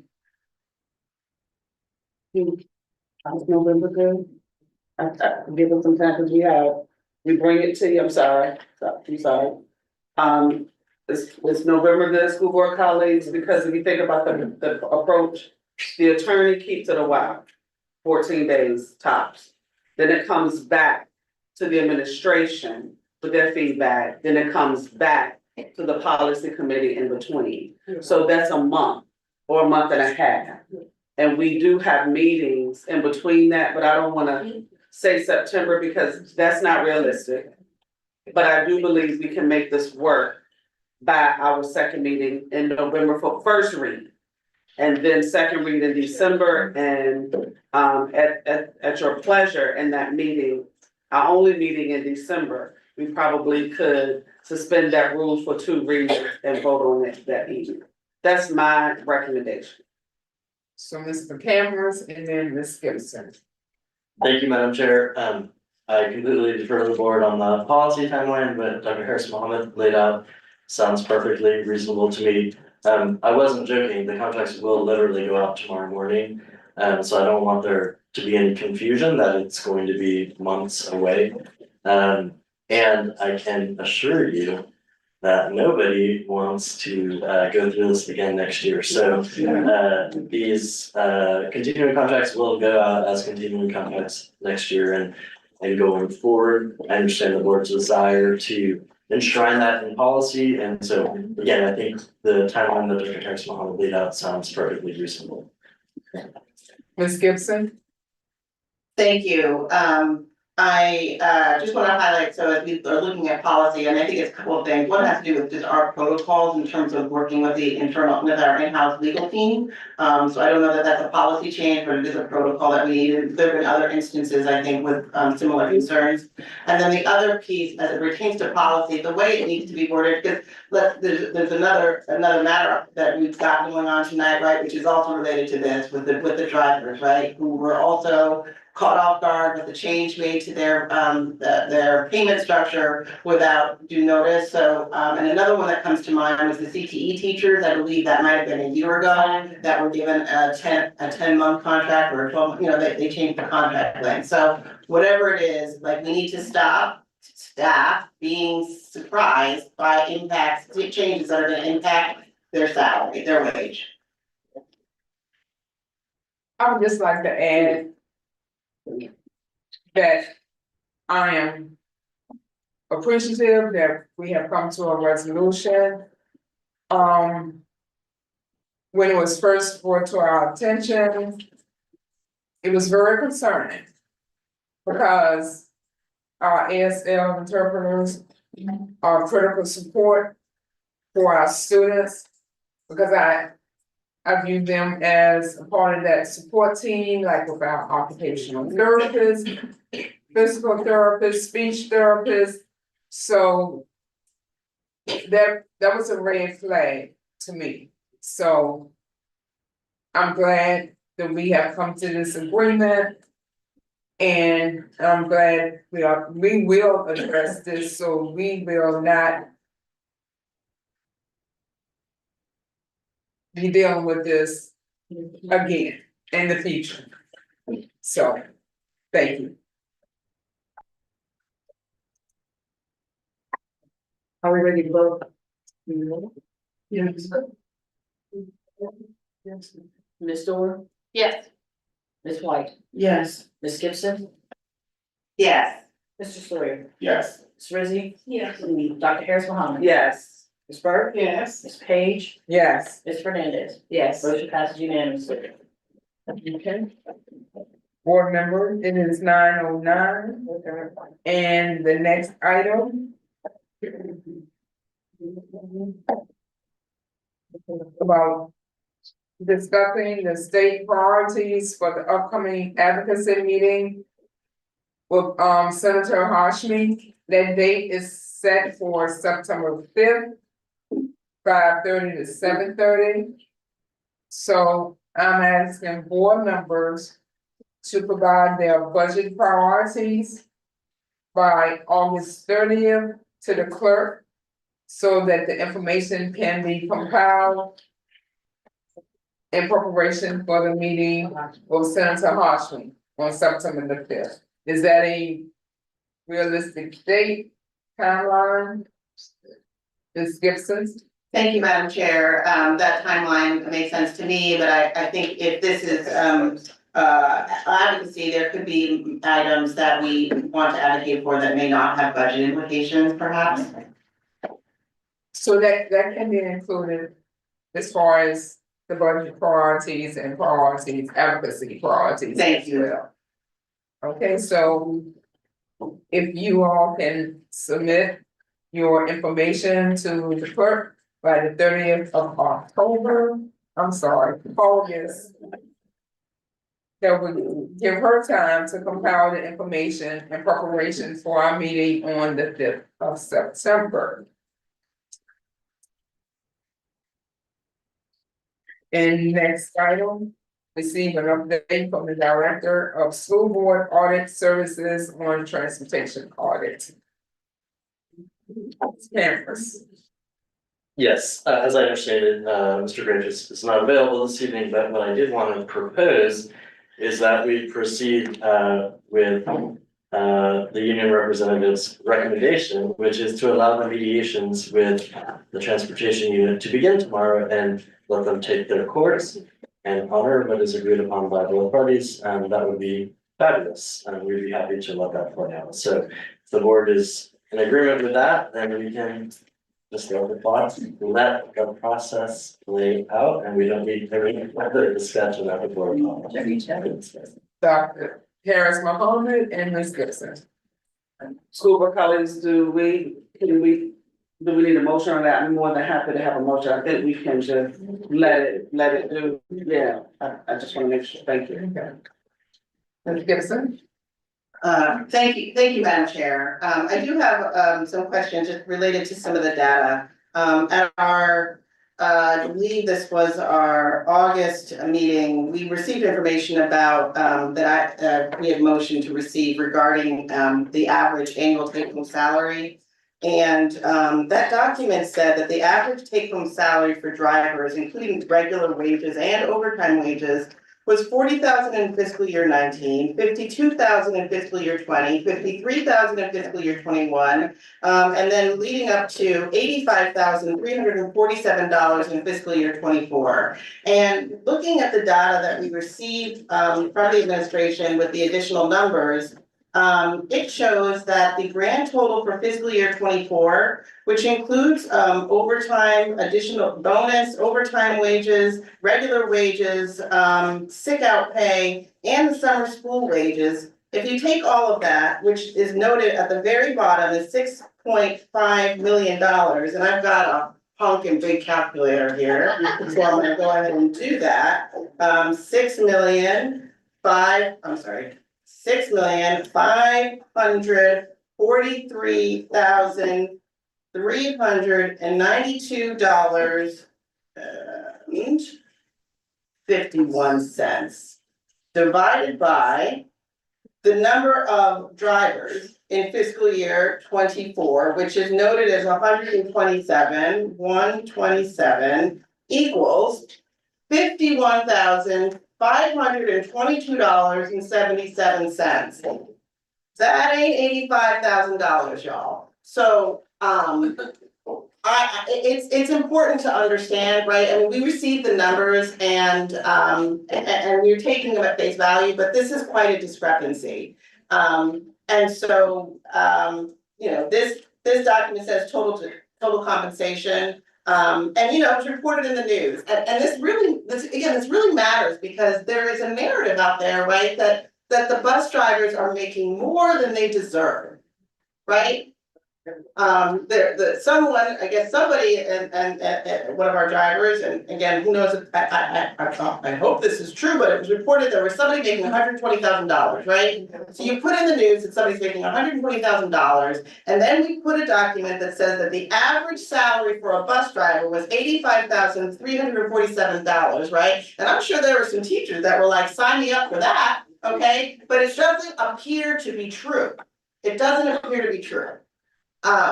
What I do know is this, looking at the numbers, okay, the average salary, when you look at a driver that's making, that's working 8 hours a day, right? And then, the average again is about $47,000. And then you look at the amount of overtime, it basically, like, there's nothing newsworthy here. You know, there's nothing newsworthy. Basically, in fiscal year 2019, the average salary, including overtime, was $47,000. In 2024, the average salary, including overtime, was $51,000. Where's the scandal? I don't see it. We should not have received overtime information without the number of drivers included. It doesn't make any sense.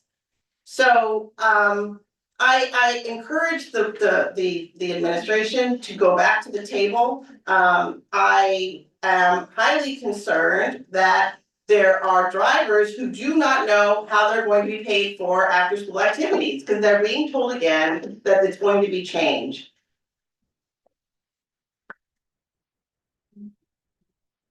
Madam Lester, nobody has told drivers that anything is going to change, nothing will change until such time as I'm the superintendent and I am saying publicly, and you can hold me accountable, that nothing is going to change until such time as there is an agreement with the collective bargaining unit or such time as the board directs me to make a change. And anything you hear otherwise is just not true. Ms. Rizzi, and unless we have an action here, let's move on to the next item. I'll be brief. I'm just wondering how an average can be calculated right here on the spot if we do not have the number of drivers. And that is just a statement I want to make. Thank you. All right, next item, receive an update on legal service options. We have provided a job description, which as I understand it, has received feedback from the board. I know the board has expressed interest in the past about possibly having some in-house counsel to cover a portion of their legal work. Most divisions have some combination of in-house and contracted services. We just await the board's guidance on how to proceed. So board members,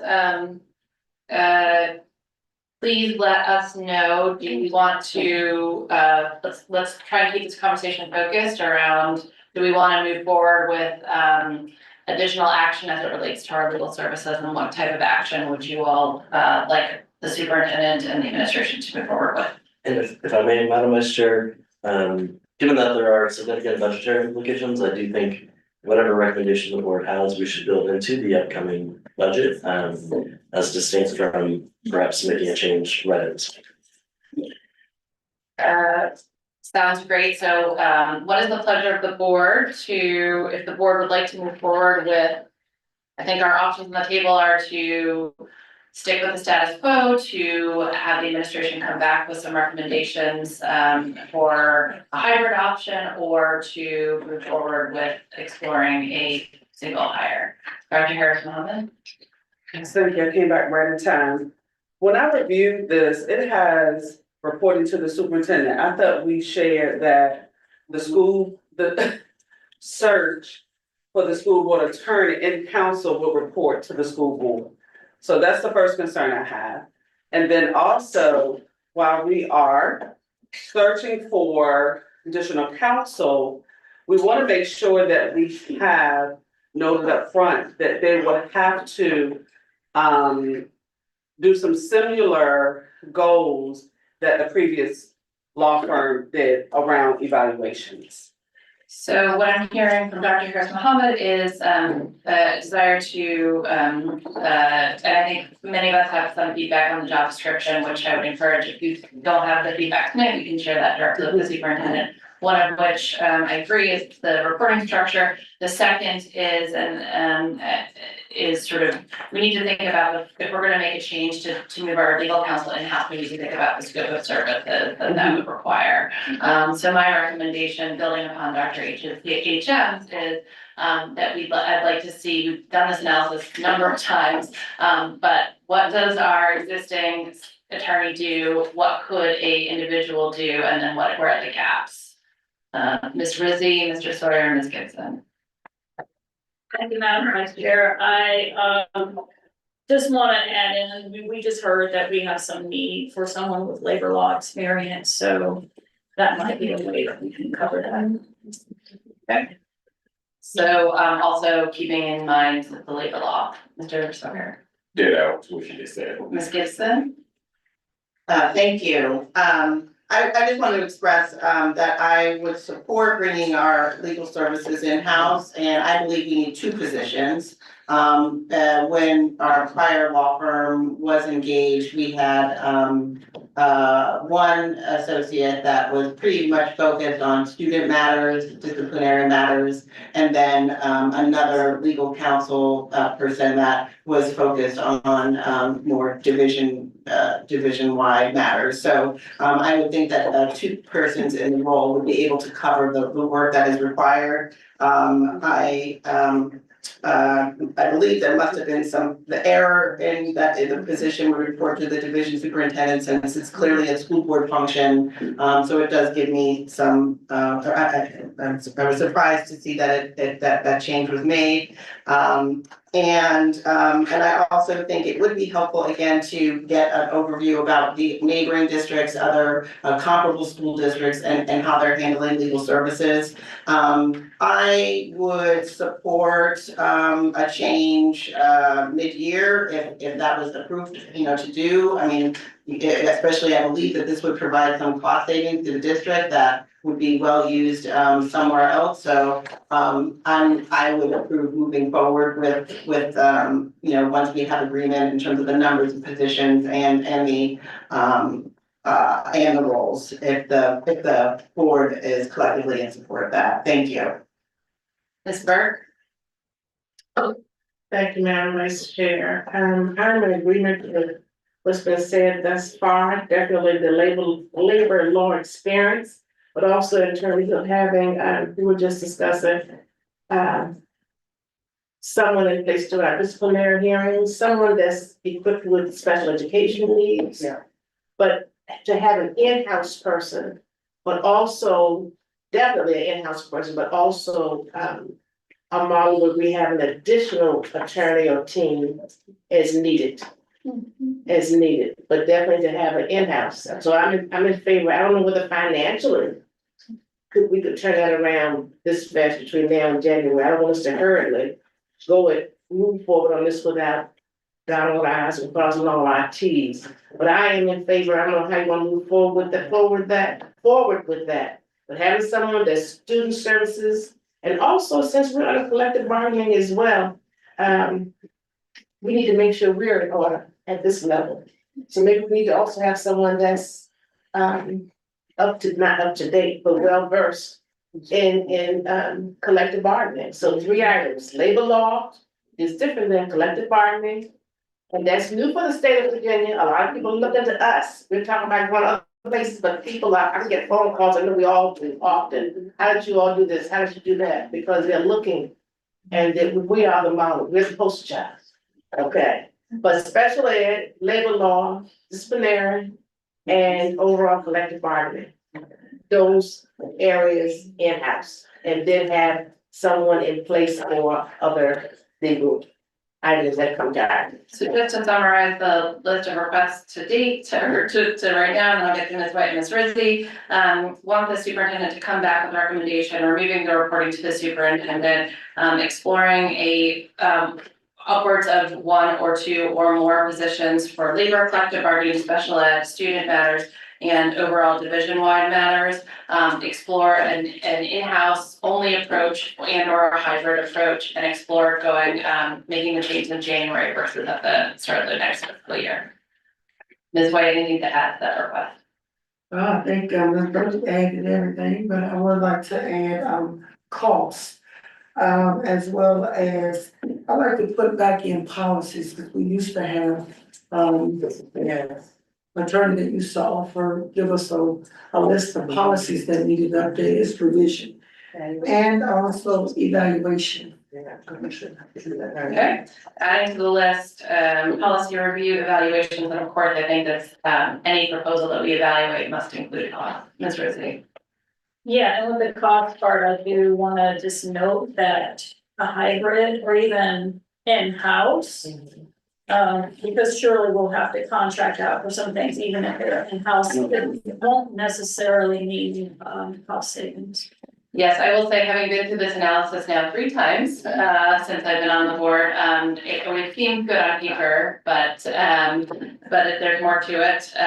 So I think we've learned a lot from switching law firms, and so hopefully that will help us clarify this process. But Mr. Camrus, what I'm hearing from the board is that we would like a recommendation from you about a hybrid, external and internal only. The function areas that we'd like to make sure that we're covering are policy review, evaluations, labor, collective bargaining, special ed, student achievement, and divisional. We want to understand the cost of that. We want to understand if this could be made, the change could be made at the January and or at the start of the fiscal year, and the pros and cons associated. Ms. Burke. Okay. We're saying mid-year. Now, let's go back with what, I know we're in a crunch right now. We're just asking for recommendations.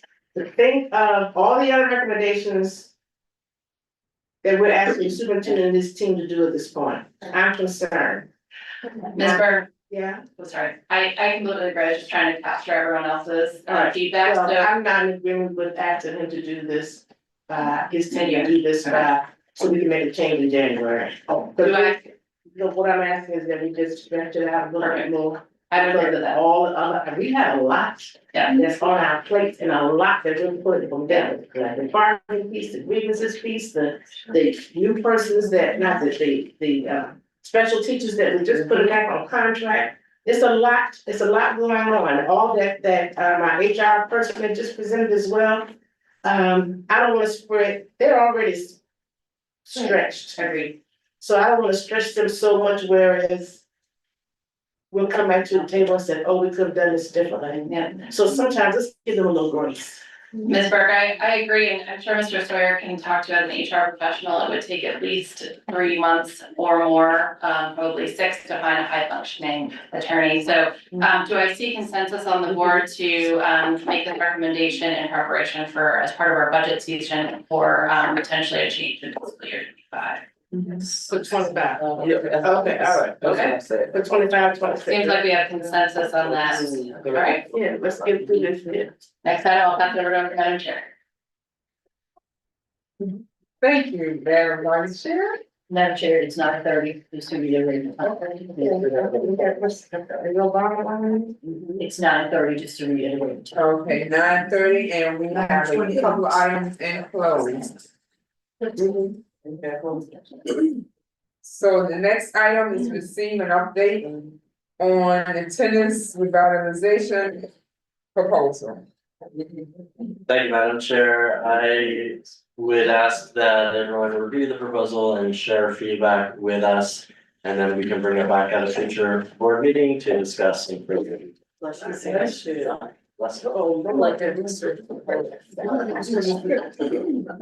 Mr. Cameron, so when do you want feedback from board members? I would say by the end of next week. Does that work? It's been intense. Ms. Brizzy? Yeah, I just wanted to emphasize with this, that they, have not fully started fundraising for this, and I think that might be something to consider once you look at this. Not that I'm not in support, I just want you all to be informed about that part. Thank you. So if you have feedback regarding this proposal, Superintendent Cameras need by next Friday, the 30th of August.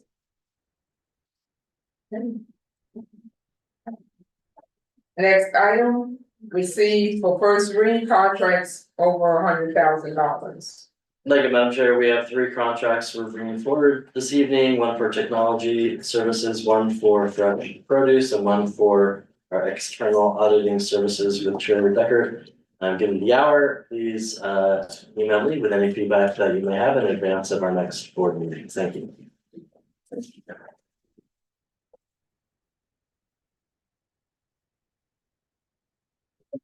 Next item, administrative business, receive an update on care and safety. Are you still in? So that like every hour. That'll be. Yes, 6107. That'll go get us pretty good. Yeah, you go back, so we say, or people do it.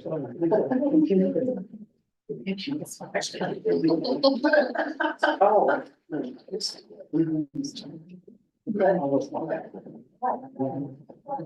So Ms. White, this was an agenda item you brought up. Yes, thank you, Madam Chair. I wanted to discuss this, policy related to political campaign.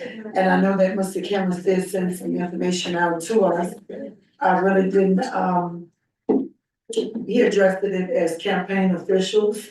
I'm not sure what that was about, but, what needs to be said to the board and to the actual candidates that are running is that it is prohibited to come into Richmond Public Schools wearing your campaign material, your big buttons with, your campaign slogans and names on it on the ground, school ground, because that has happened.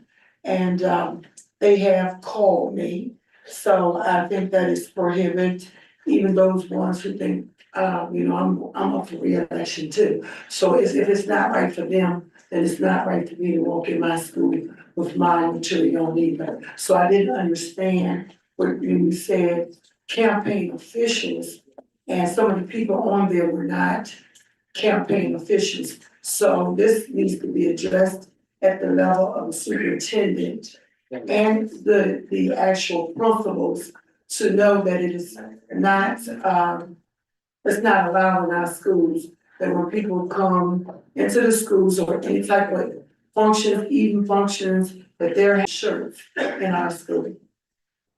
Mr. Cameras? Yes, just to clarify, we requested the list of emails that the registrar has registered for each campaign. And so when I sent out the email, that's why I called it campaign officials, because I didn't know if it was going to the candidate or to the campaign manager. My apologies if that was confusing, but we sent it out to every campaign and to all of our principals with the same message. That political campaigning activity is not allowed on school grounds. Yeah, happy to clarify any further business. Ms. Brazil? Thank you, Madam Chair. Yes, I do want to note that I ran into a political candidate a few times yesterday while visiting schools. Going in, talking directly to principals, kind of creating a distraction on the vital first day of school. And so, this is something we want to take seriously. Thank you. Ms. White, and then Mrs. Sawyer. Oh, Ms. White, go ahead. Ms. Ward.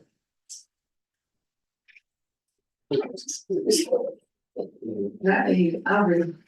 Mrs. Sawyer and Ms. Gilbert. I would agree. I just want to thank Superintendent Cameras and his team for handling it so quickly and addressing it, and I think in a very appropriate way. So thank you. Ms. Burke? Thank you. Thank you so much, Madam Chair. Ms. White, thank you for bringing it to our attention. That is a old policy. But as we well know, as positions change, people may not know, we have a lot of new administrators in place. But my concern is, I'm glad the principals all have that, but what do the principals do in the event someone comes in? Are they receiving the guidelines for that? Yeah, some are comfortable in just letting them know it's against policy and this is what it is. But some others may not be, so has there been a dialogue in place as to how you address that? Then there's some persons who may address you differently. And this, I'm a public taxpaying person, but technically what you just stated, Ms. Ridley, is totally out of order. And they may not, some of the candidates may not know that. They may not know that, but I just would like to make sure that principals and their assistants and their teachers and everyone else also know as well how do you handle that? Because there are some teachers at secondary level will invite candidates in to speak to their groups, which that's acceptable if they're talking about a position, correct, but not run both for me. But I don't know, that's more like a form. But technically, they shouldn't be there at all. Yes, as I've shared with the principals, and I'll share this again publicly, any RPS staff member who encounters campaign activity on campus should reach out to me directly so that I can communicate with the relevant campaign. I do want to note, I do know of one school site that is hosting a forum, but it is open to all candidates. It is not during the school day. The school site is serving as a building, not as a school. And because it is open to all candidates, I don't anticipate that there's any issue there. That is very different from individual candidates or their campaign representatives either passing out information, going to the school to talk about their candidacy, planting signs on school yards. All of that is prohibited, and I did receive one, or actually received several follow-up questions from my email. One of which was about election day itself, since many of our schools are polling places. It is still prohibited to have signs and other materials on school grounds. You can certainly have things across the street. You can have things adjacent to the school, but not on the school. Even on election day. Yes, ma'am. Even on election day. Yeah. Ms. Gibson? So again, Mr. Cameron, thank you for addressing this matter very, promptly and expeditiously, because this is a serious matter. And we don't want anyone to, get this information or their role as a candidate confused with interfering with our day-to-day instructional time for our young people. So again, thank you. Next item. Receive an update from Karen Safety. Good evening, board members and Superintendent Cameron. I won't be before you long given the time, but I do want to recognize that we have our emergency management and training coordinator, Monica Beck, present as well. Thank you for joining us tonight, Monica. I just really want to take a moment to celebrate our care and safety team. Over the last year, we have grown tremendously in making sure that we are establishing some systems and processes, certainly with some feedback from our board members as well as our community stakeholders on this evening.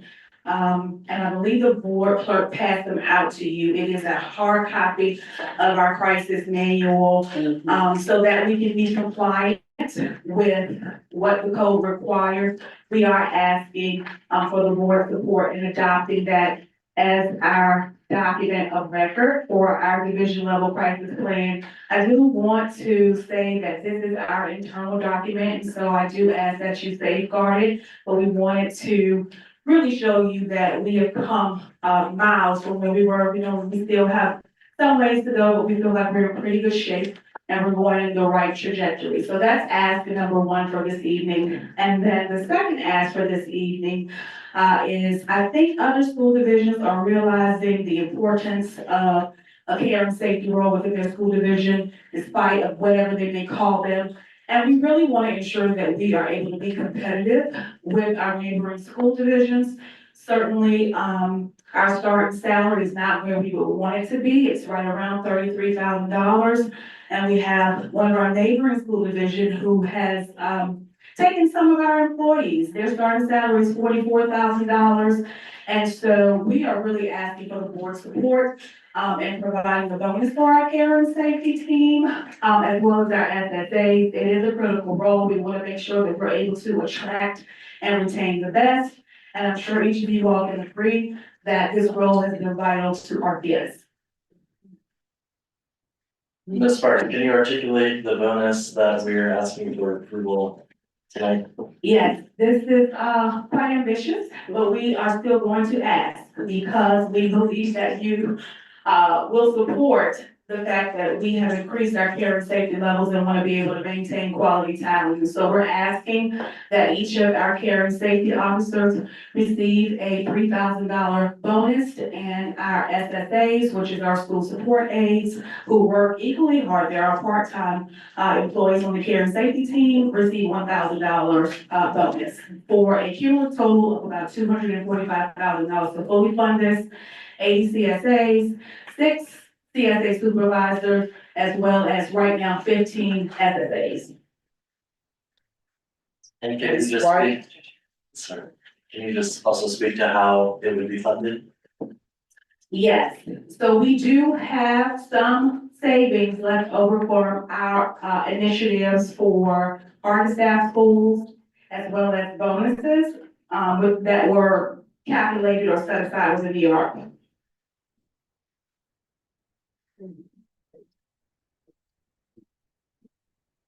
From Ms. White, Dr. Harris Mohammed, Ms. Burke, and Ms. Fernandez. Thank you, Madam Chair. Thank you, Ms. Parks.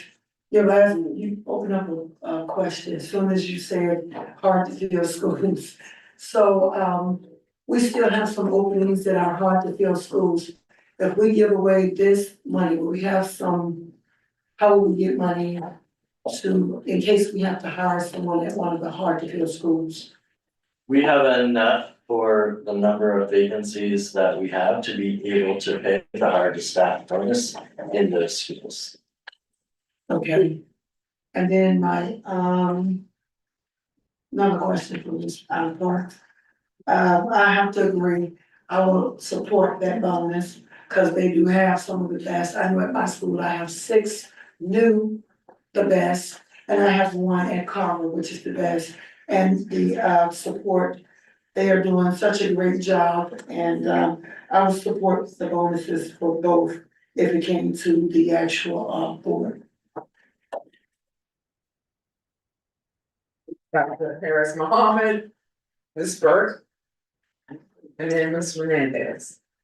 I'm struggling with supporting 1,000 for our CSAs. I was thinking, I'm sorry, what did I just say?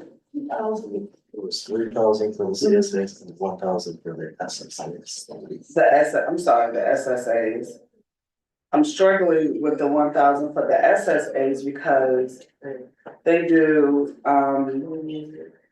just as much work, and I would like to see a $1,500 bonus, even though they work part-time. But I would like to see a $1,500 bonus. I appreciate the work that they do, particularly the individuals who are here with us on first and third Mondays, because they do not leave until we have left the building. Sure. And so, I just would like to see 1,500 for the SSAs. But I know that wasn't calculated in when you did your calculations, but I would like to see that for the SSAs. Thank you very much. We would like to see it as well. Ms. Harris. If there is a consensus, we would welcome a motion on that and on adoption of the transportation.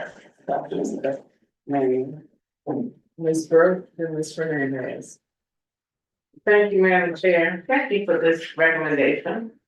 I agree with Dr. Harris Mohammed. I'm doing a little figuring over here. $1,000 isn't gonna go far. And I'm thinking about in the 7th district, all the lockdowns we've already had. And our children at those 2 schools were around the lockdowns almost every other day. I don't know what's happening right now. But with Fairfield and Woodville. But the faculty and staff and your team, they're there until all has been back to normal per se for that, and I'm glad the children are safe. But my question is, so I am in favor of 1,500 and 3,000. My question is, number one, moving forward, I hope that when it's time for us to address the salary for this incoming year, that we increase it overall. Bonus is a one-time fix. And we can spend $1,000 quickly and then think about it. I mean, just, the tax on number one, it'll be taxed anyway, but just buying groceries and just definite essentials for your families is a bonus would be great, but I hope that moving forward, we can make sure this is included. Because we have a lot going on. The schools I visited yesterday, I have a couple of questions. I like the idea, which the, what do you call them, metal detectors or whatever? But I also know in searching the bags or whatever else, there are faculty and staff persons as well that sometimes helping in different schools. Is anything being done for them, or that's a part of the time frame of which they're working, or because technically that's not, are they volunteering to do that? Superintendent cameras, for instance, if I'm a teacher at first grade level, and, well, let's say not first grade, let's say I'm teaching eighth grade level. And my first class doesn't start until whatever, and I'm volunteering to go through the bags and whatever else, because it takes a little while longer with just one. That's what I wanted to know later too, I know it's just the first week of school.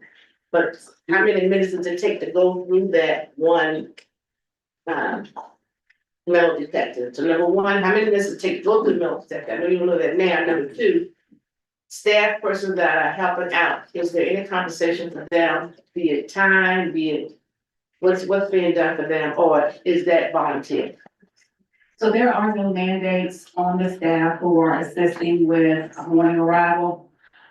We have explored possibly giving them some compensation.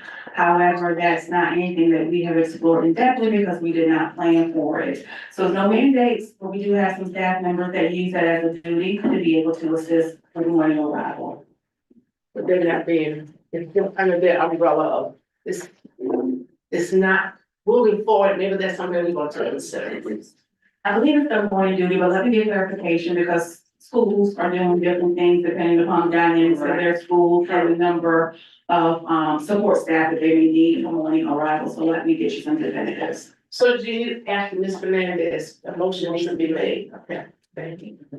Ms. Hernandez? Thank you so much. Appreciate the presentation and excited about, the direction that we're headed in terms of the bonuses. I do have a few questions. However, as relates to that, first question is around, allocation, of support from district to district and school to school. So if we use these funds to provide bonuses to, our well-deserving SSAs and CSAs, does that pigeonhole us from hiring additional bodies? Because we still need more SSAs and CSAs. That's my first question. No, because this pot of money is for monies that were already set aside for hard to staff school and staff bonuses. So no, it would not impact that. We only have 80 FTEs for CSAs. And so I believe we are filled at this point, and we were able to onboard 2 additional SSAs today, so we're right at 15. We do have some money left over from the Stronger Connections grant, which we received last year, and that's how we're funding our SSAs at $20 an hour. Okay, great. As it relates to that, and if you don't have the information here, I know we discussed it in the past, but it escapes me now, just with my age.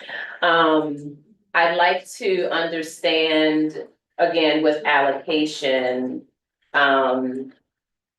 is there consideration to population for the amount of SSAs and CSAs that are assigned per schools?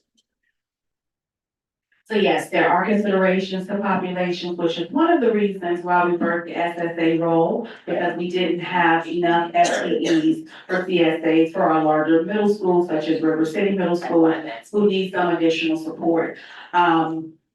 We were very happy that the board approved this role. However, we just didn't want anybody in our schools. And so we do vet them, and there's some SSAs who we brought on board who we've had to let go. But River City is a priority this year, as well as some of our elementary schools who may need some additional support, such as Carver. So we have an SSA as well as a CSA over there this year. Glad to hear. I just want to make sure that that remains top of mind while it's well deserving. We still have work to do in terms of ensuring that every school is represented by the amount of needs that they have. My other question is, okay, bonuses this year, and she might have touched on this, Ms. Burke. But after this year, then what? In terms of how will we, obviously they will be wanting to be compensated consistently moving forward. Have you guys solved for that yet? With some consideration to that? So we start talking in October about next year's budget and what we would like to have and proposals that we'd like to make to the board. So yes, we have been looking at comparable salaries for similar roles around the state. And certainly within our neighboring school divisions, Our neighbor to the south, $44,000 is their starting salary, so we would love to match that. But of course, that's going to be a substantial amount of money, because 44 is just the base, and we have to plus or minus, experience and all of those other things. And so those things have to be taken into consideration as well. Awesome, and last bit of feedback, well, two things. I'm absolutely on board with the bonuses. I think it's well deserved and it's something that they certainly should have. Just in terms of this particular presentation, I think it was on the very last page, we showed school documents and forms. Are there any considerations to having some of these forms digital? I see PDFs and so on and so forth. I know sometimes with some of the committees that we're on and reviewing things and everybody's handwriting is a little bit different and sometimes we can't really make heads or tails, so just wondering, thoughts around digital forms. Yeah, most of our documents are fillable PDFs, so that won't be an issue. The board does have access to any document, that we have in our arsenal. Those are just, we took a snapshot because we didn't want to share it with the public. Yeah, thank you. So if there are no more questions, call the question. Do we have a question? I was making I called the question and made the motion. So Ms. Rizzi and then Dr. Harris. Thank you, Madam Chair. Am I able to make a general comment about the care and safety guide? Just to say that it's great. Thank you very much. I do have just a question too, like how you're gonna track completion.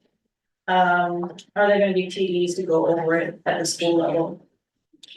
So we introduced the care safety document in the crisis plan, during our school leader academy. And then, Monica Fett, who is the division's emergency management and training coordinator, will meet with each individual school team to talk about their plan, give some feedback. Then we have to do all of, that information into one division-wide plan and then submit it to the state. And then there will be periodic checks. There's periodic checks along with, the audits that we're required to do. Thank you. Dr. Harris Mohammed? Yes, thank you. I move that the Richmond School Board approve the care and safety guide. Second. It's been moved by Dr. Harris Mohammed and seconded by Ms. Burke to approve the care and safety. Yeah. Yeah, one is the guide, one is finance, two separate motions. So the guide is first. Ms. Dorr? Yes. Ms. White? Yes. Ms. Gibson? Yes. Mr. Sawyer? Yes. Ms. Rizzi? Yes. Dr. Harris Mohammed? Yes. Ms. Burke? Yes. Ms. Page? Yes. Ms. Hernandez? Yes. Motion passes unanimously. And we need a motion for the bonuses. I move that the Richmond School Board approve bonuses as follows. CSAs to receive $3,000 and SSAs to receive $1,500. Second. I see the first. It's been moved by Dr. Harris Mohammed and seconded by Ms. Burke to approve the bonuses for the care and safety. 1,500 and 3,000. Ms. Burke. Question, when will this take effect? And will it be one sum or will it be over a period? Superintendent Campbell, do you have a preference? My preference is to get it all to them as soon as possible. It's one sum. Yes. Yes, ma'am. So one Yes, sum. ma'am.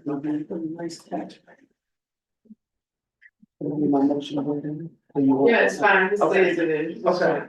That's what Madam Clerk? It's just hard. Oh, sorry, Mrs. Sawyer. It's more common, this is the HR already coming out, because I want to make sure that as much money can get to the recipients as possible. Can we set it up as a separate payroll for them, just to make sure that the less taxes are taken out of their check, they receive more money to go into their pockets. We will certainly explore that. Sorry, Madam Chair. We will certainly explore that, and to the extent it is possible, we will certainly consider that. Thank you. 7.02 has, we already, I'm sorry. Yes. Ms. White, Yes. Ms. Gibson, Yes. Mr. Sawyer, Yes. Ms. Rizzi, Yes. Dr. Harris Mohammed, Let me think about it. No, yes. Ms. Burt, Ms. Page, Yes, Ms. Fernandez, yes, motion passes unanimously. okay, Thank you for your continued support. thank you. 7.02, we've already discussed that. 7.03, receive an update on school reopening. Cameras.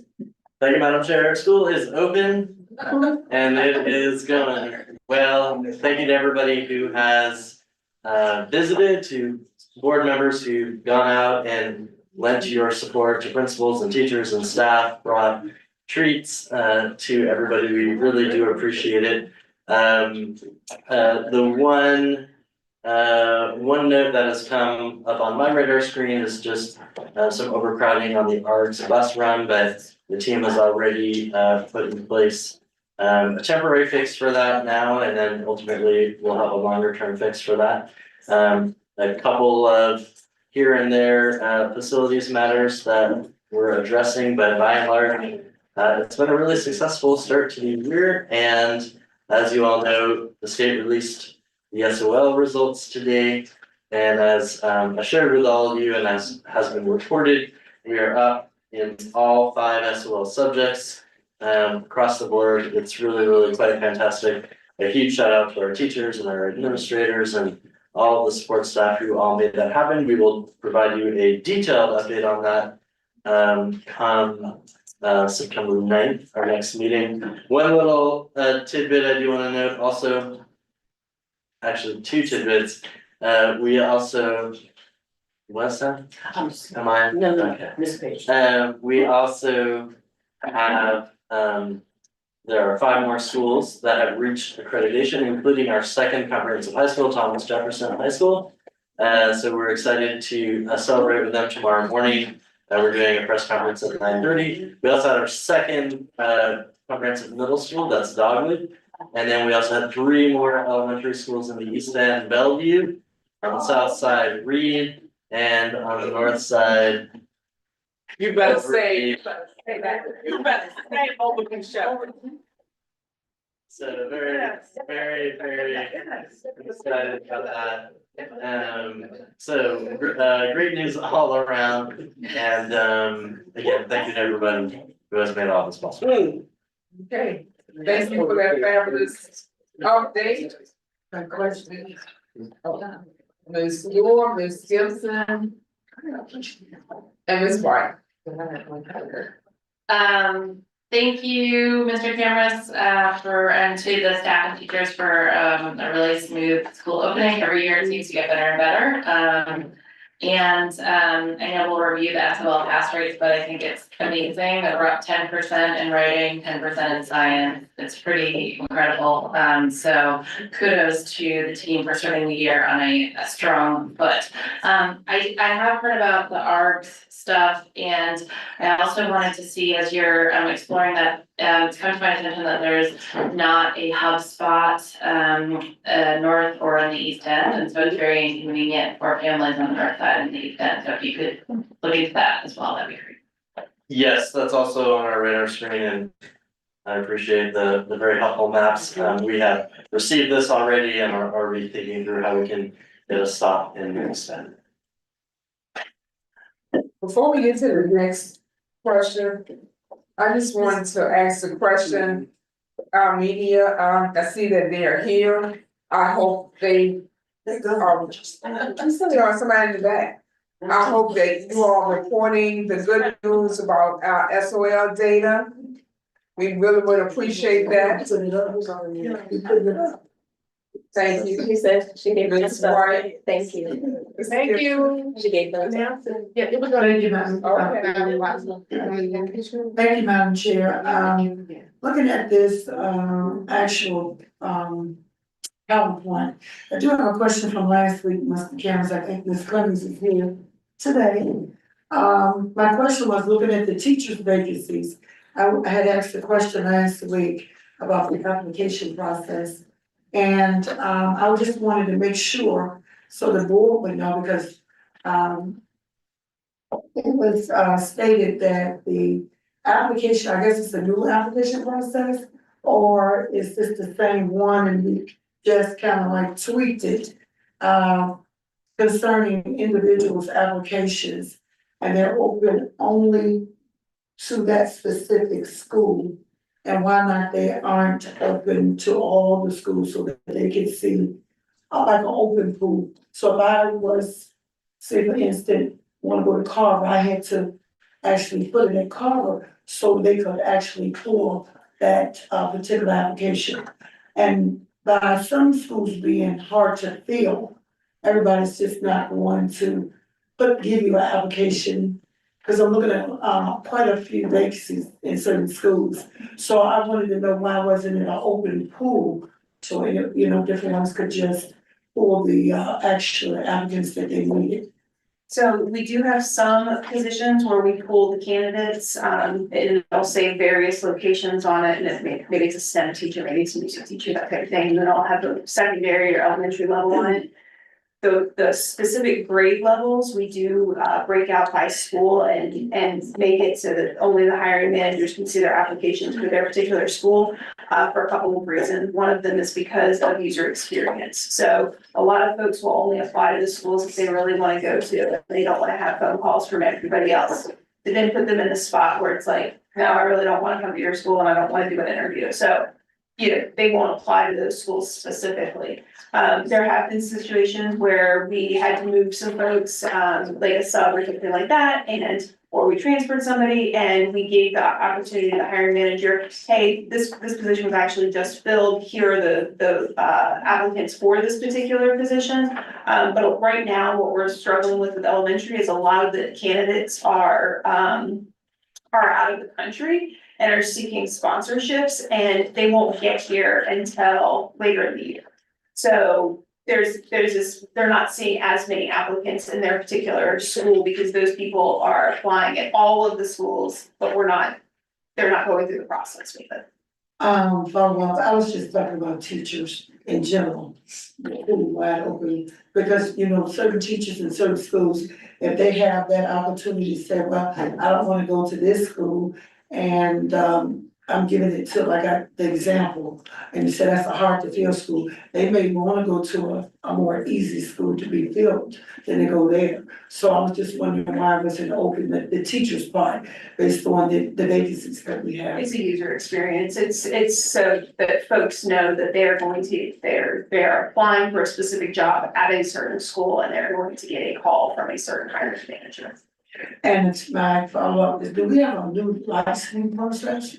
A licensing process? Yes, where the license, process, they have to, I mean, the your license, go through your talent office. All of our applicants have to be reviewed by the recruiting team to ensure that somebody is eligible for a license. Right, but I'm talking about the time limit that it's taking to get back to the schools to say that they are licensed.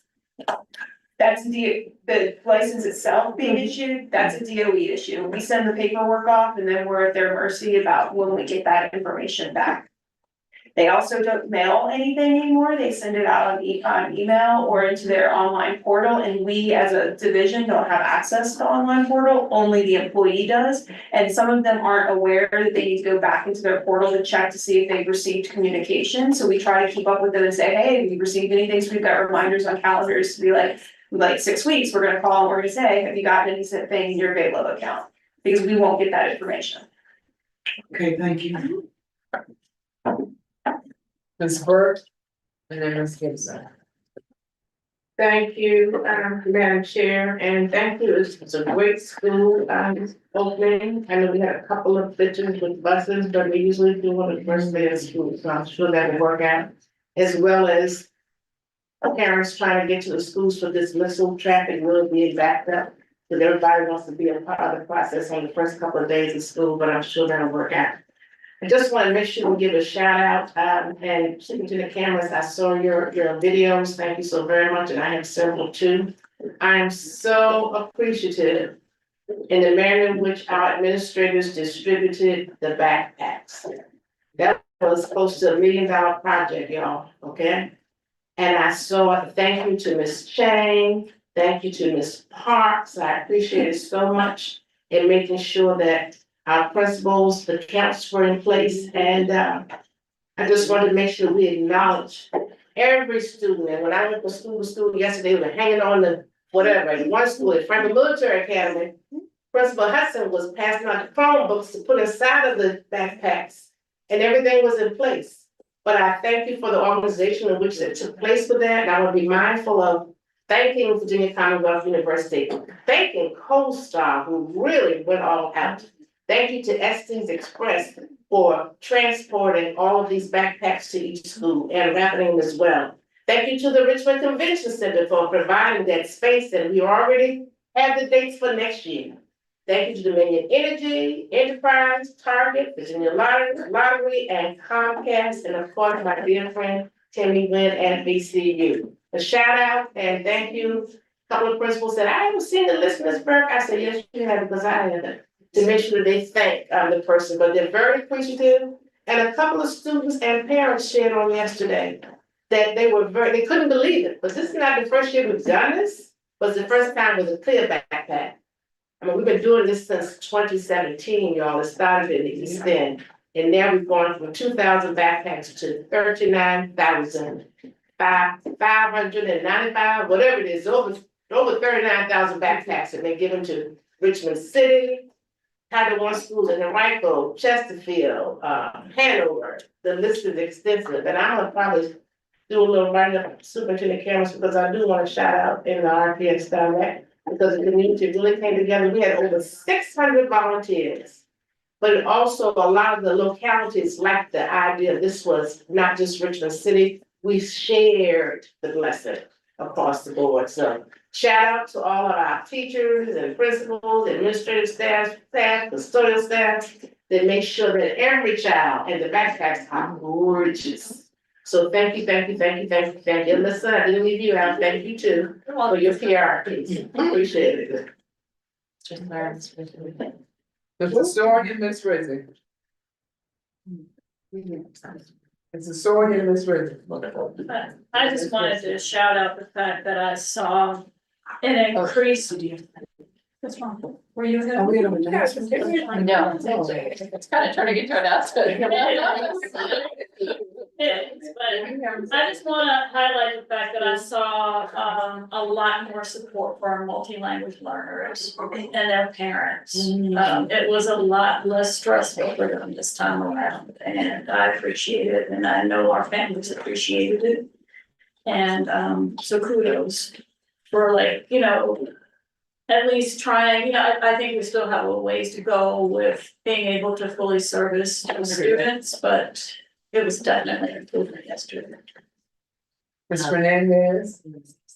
And then Ms. Gibson.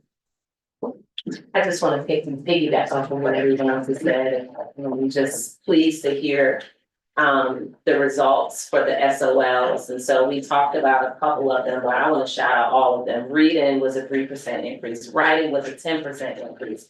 History and social studies was a 4% increase, math was a 3% increase, and science was a 10% increase. And so again, this, when we think about the theme for Read this year is raising the bar, but I think teachers, students, staff, administration can, you know, be proud of what you guys have accomplished. That's not an easy feat, and we continue to raise the bar and step up to every challenge. And so looking forward to seeing more and more and more percentages increase, no pressure, but we can do it, because who's better than RPS, right? We can do it. But thank you so much. And for first day of school, just running so smoothly, clear book bags, the excitement, the energy. I know that there's a lot that takes place behind the scenes to ensure that this is done, not just by teachers and staff, but administration as well, planning and plotting and all of the things. So thank you all so much for a collaborative effort. Well done. Ms. Gibson, Dr. Harris, Mohammed, and Ms. Burke. Thank you, Madam Chair. I just wanted to highlight, the new folks that we have, on the team. It looks like on page 29, we have quite a few new principals and assistant principals in the district this year. And I was hoping you could speak to, like, how many of those folks are, it's like, I think it's over 30 combined, and I think more than half of our schools, I think, have either a new principal or a new assistant principal or both. And so, like, how many of those folks are brand new in the district, and what supports are being put in place to support these new principals as they're navigating the unique processes and approaches that we have in the district. I did want to highlight, I had the pleasure of meeting Ms. Pendleton and Ms. Foster at the McClenny Elementary School Open House, which was a lovely event, opportunity for families to be able to meet their teachers and receive class assignments before the start of the school year. I thought that was really very lovely how it came together, but would just love to hear a little bit more. And I mean, this does seem like it's more more principals, new principals than we've seen in the past. And one note, just because I'm always gonna bring up collective bargaining, but I do wanna highlight, right, like, the principals really did not they received what, like a 1% raise, so. While I'm thrilled about some wonderful people that we have on the staff, I also wanna highlight, that there are implications when we're not able to, compensate staff as they should be. Thank you. Thank you, good evening, and thank you for pointing out our new administrators. We are excited about our teams. Most of our administrators are people who are in the district. They are not a lot of new people from the district, and some of them are just moving positions. So a lot of our APs are just switching schools and moving schools. So we are excited about our teams. We think they're very energetic. If you've been out to the schools, you've seen the energy. At Carver, we have 2 new APs there, and they are so energetic and just making a great impact on the school. So one thing about when you're hiring people or you're moving people to different places, you want to get the right teams together. And sometimes people just need to be in the right space. So I'm excited about everybody in elementary this year. And I have not counted, but the majority of the people that we have are from the district. We had 3 principals in elementary that moved to central office positions. And so we're glad to have them to be able to share their expertise for central office. But of course, that leaves 3 spaces where we have to hire. And so, so that's been exciting. And the fact that we are able to grow our own for all positions is really exciting. So as you all know, we have our principal directors who support. We also have retired principals who come back to help us coach. Many of you know some of them. I won't call names necessarily, but really great expertise. And a lot of the gains that you see are some of the schools they were in. We have more schools that are accredited, but the thing that I love, our schools are in continuous improvement. So they are continuing to gain. Even the schools that did not reach accreditation, you will see gains in how they are moving toward that level. And so I'm excited about that. And so I want to shout out some of those schools too, who in prior years, they were in our tier 3, but now they're not in tier 3 because they are gaining. And so we're excited about them as well. So we provide a lot of support through our principal directors who are there. Principals will tell you they are in place and there all the time. But also our coaches. So we're just excited. And we have our whole team, our administrative team here who supports those administrators who were principals who moved up. They support too in school improvement. So we have a lot of people there to support the principals. So we're excited. Dr. Harris Mohammed. I just want to thank you. I want to take this opportunity to just celebrate Ogilvy Shepherd Elementary School publicly and the work they went through a mid-year transition several times, and Mr. Spain and the staff, including the office staff, the custodial staff, stepped up to the plate, made sure that every child was fed. And just to see this growth, and I trusted the process, and so I'm very very excited. I'm very happy for that school family. The community deserves it. It was a buy-in, was an all-in plan, and approach. So kudos to Mr. Spain and the team and Overby Shepherd. Long time coming and courageous conversations and courageous changes is something that we need on a continued basis in Richmond Public Schools. And also I want to shout out the Hidden Gem Middle School in the East End, MLK Middle School, Martin Luther King Jr. Middle School, and the gains that they have made that you were speaking to. This is why growth matters. And this is why I'm a little perturbed with our new accountability system. However, I don't want, and I'm glad you mentioned it, Dr. Wiggins, the growth matters for our schools. I remember when MLK and Ms. Burke probably remembers too, when they were in single digits across the board. And for Principal Dabney to be able to have full autonomy to select the staff that can come in MLK Middle School, because that is a very different tenacity to be a Martin Luther King Jr. Middle School, including the front office staff. That's where it starts. And I just do not want that school staff to feel as though that we are not proud of them. And because we are, I am their number one fan. And so elated, and I look forward to the continued improvements that all of our schools make, particularly Martin Luther King Jr. Middle School, because once I made that statement, stop making that school a dumping ground for students coming from different middle schools because of their behavior, we have to look at that data. Because they were taking them all and it was not fair. So I appreciate that. Thank you so very much. Congratulations to everybody. Absolutely, thank you. Before we go to the consent agenda, I'm sorry, Ms. Bird. Something about the side. It's the left side, you right here. You right here. I have that on that. Okay, stay focused. She did. Thank you so very much. Just what we're just talking about the media this afternoon on TV 12, it was stated, this will caught my ears on my way out the door. Congratulations to Henrico, Chesterfield, Hanover, and Richmond Public Schools for having made great gains in the SOLs. However, then they gave the other listing. So we were on that side of the grass. We always talk about the grass being greener elsewhere. You all, we are there. Now I'll go back to what you just stated, Dr. Harris, for a moment. I do hope system-wide, we're going to celebrate. I know there are some schools that have all reds, but they're not gonna be all red next year. I know we have schools with that have lots of yellow, but we have more schools that have green. But I do hope, I did some things today at some schools that may become viral, I don't know.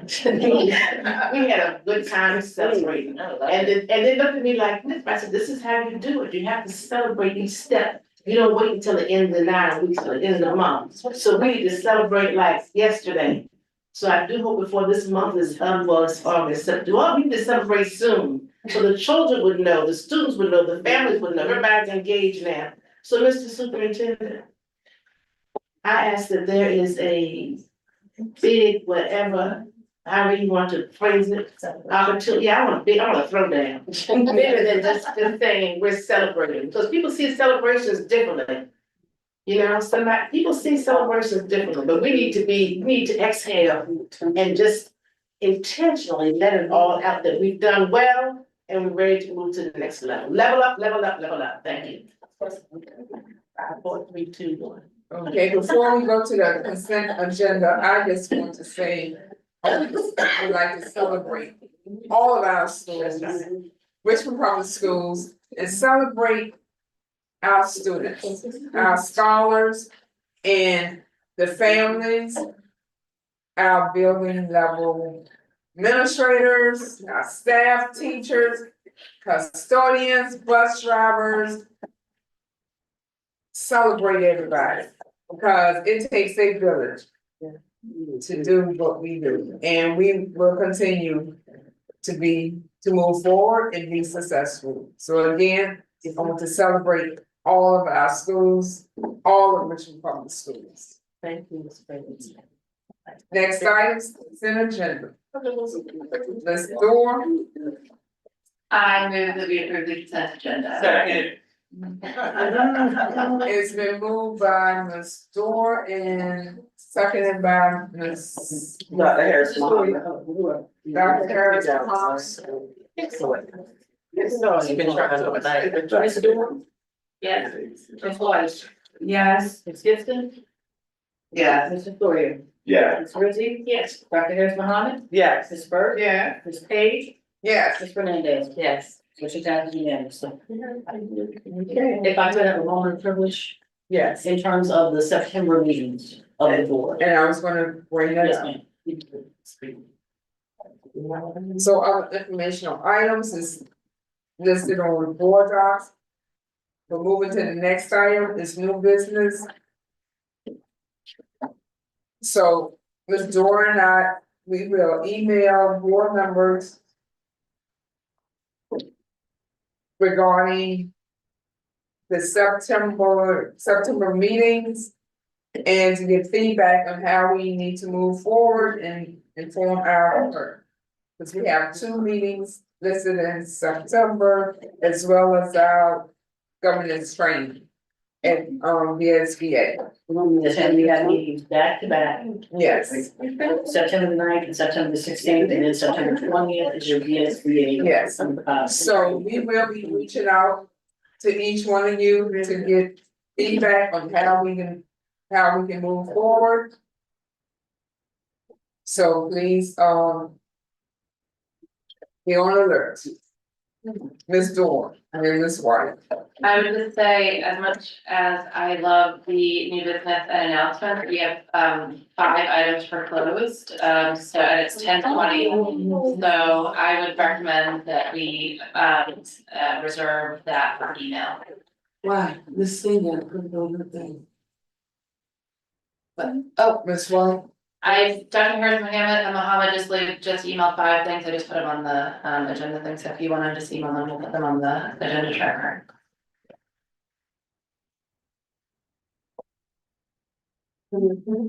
Alright. You had a question? Yeah, I just want to specifically request that we get some kind of breakdown of the new accreditation standards so that, you know, they've been for people to understand and interpret. Yes,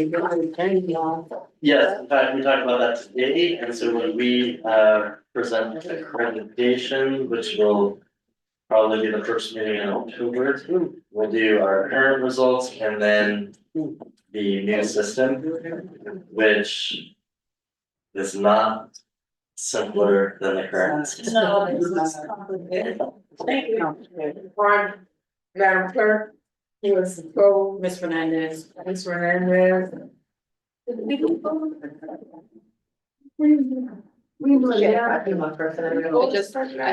have 5 items for closed. I move that the school board of the city of Richmond convene a closed session. 1, to consider and discuss the grievance appeal of 2 classified employees under part 2 of the procedures for adjusting grievances in employee matter 2024-06 and employee matter 2024-07 as authorized by VA Code 2.2-371A1. To consider and discuss a personnel investigation in employee matter 2024-08 as authorized by VA Code 2.2-3711A1. For consultation with legal counsel and briefings by staff members pertaining to actual litigation in case number 324-CB-00529 as authorized by VA Code 2.2-3711A7. 4, to consider and discuss the appointment of 2 prospective hearing officers as authorized by VA Code 2.2-3711A1. And to consider the admission and matters concerning compulsory attendance related to student matters 2425-01 and 2425-02, where the discussion will involve the disclosure of information contained in a scholastic record concerning a Richmond Public School student as authorized by VA Code 2.2-3711A2. Second. Second moved by Ms. Hernandez and seconded by Ms. Clerk, Madam Clerk. Ms. Stewart? Yes. White? Yes. Ms. Gibson? Abstain. Mr. Sawyer? Yes. Ms. Rizzi? Yes. Dr. Harris Mohammed? Yes. Ms. Burt? Yes. Ms. Page? Yes. Ms. Hernandez? Yes. Motion passes. Mr. Campbell. Yes, ma'am. Thank you. That's all. They have.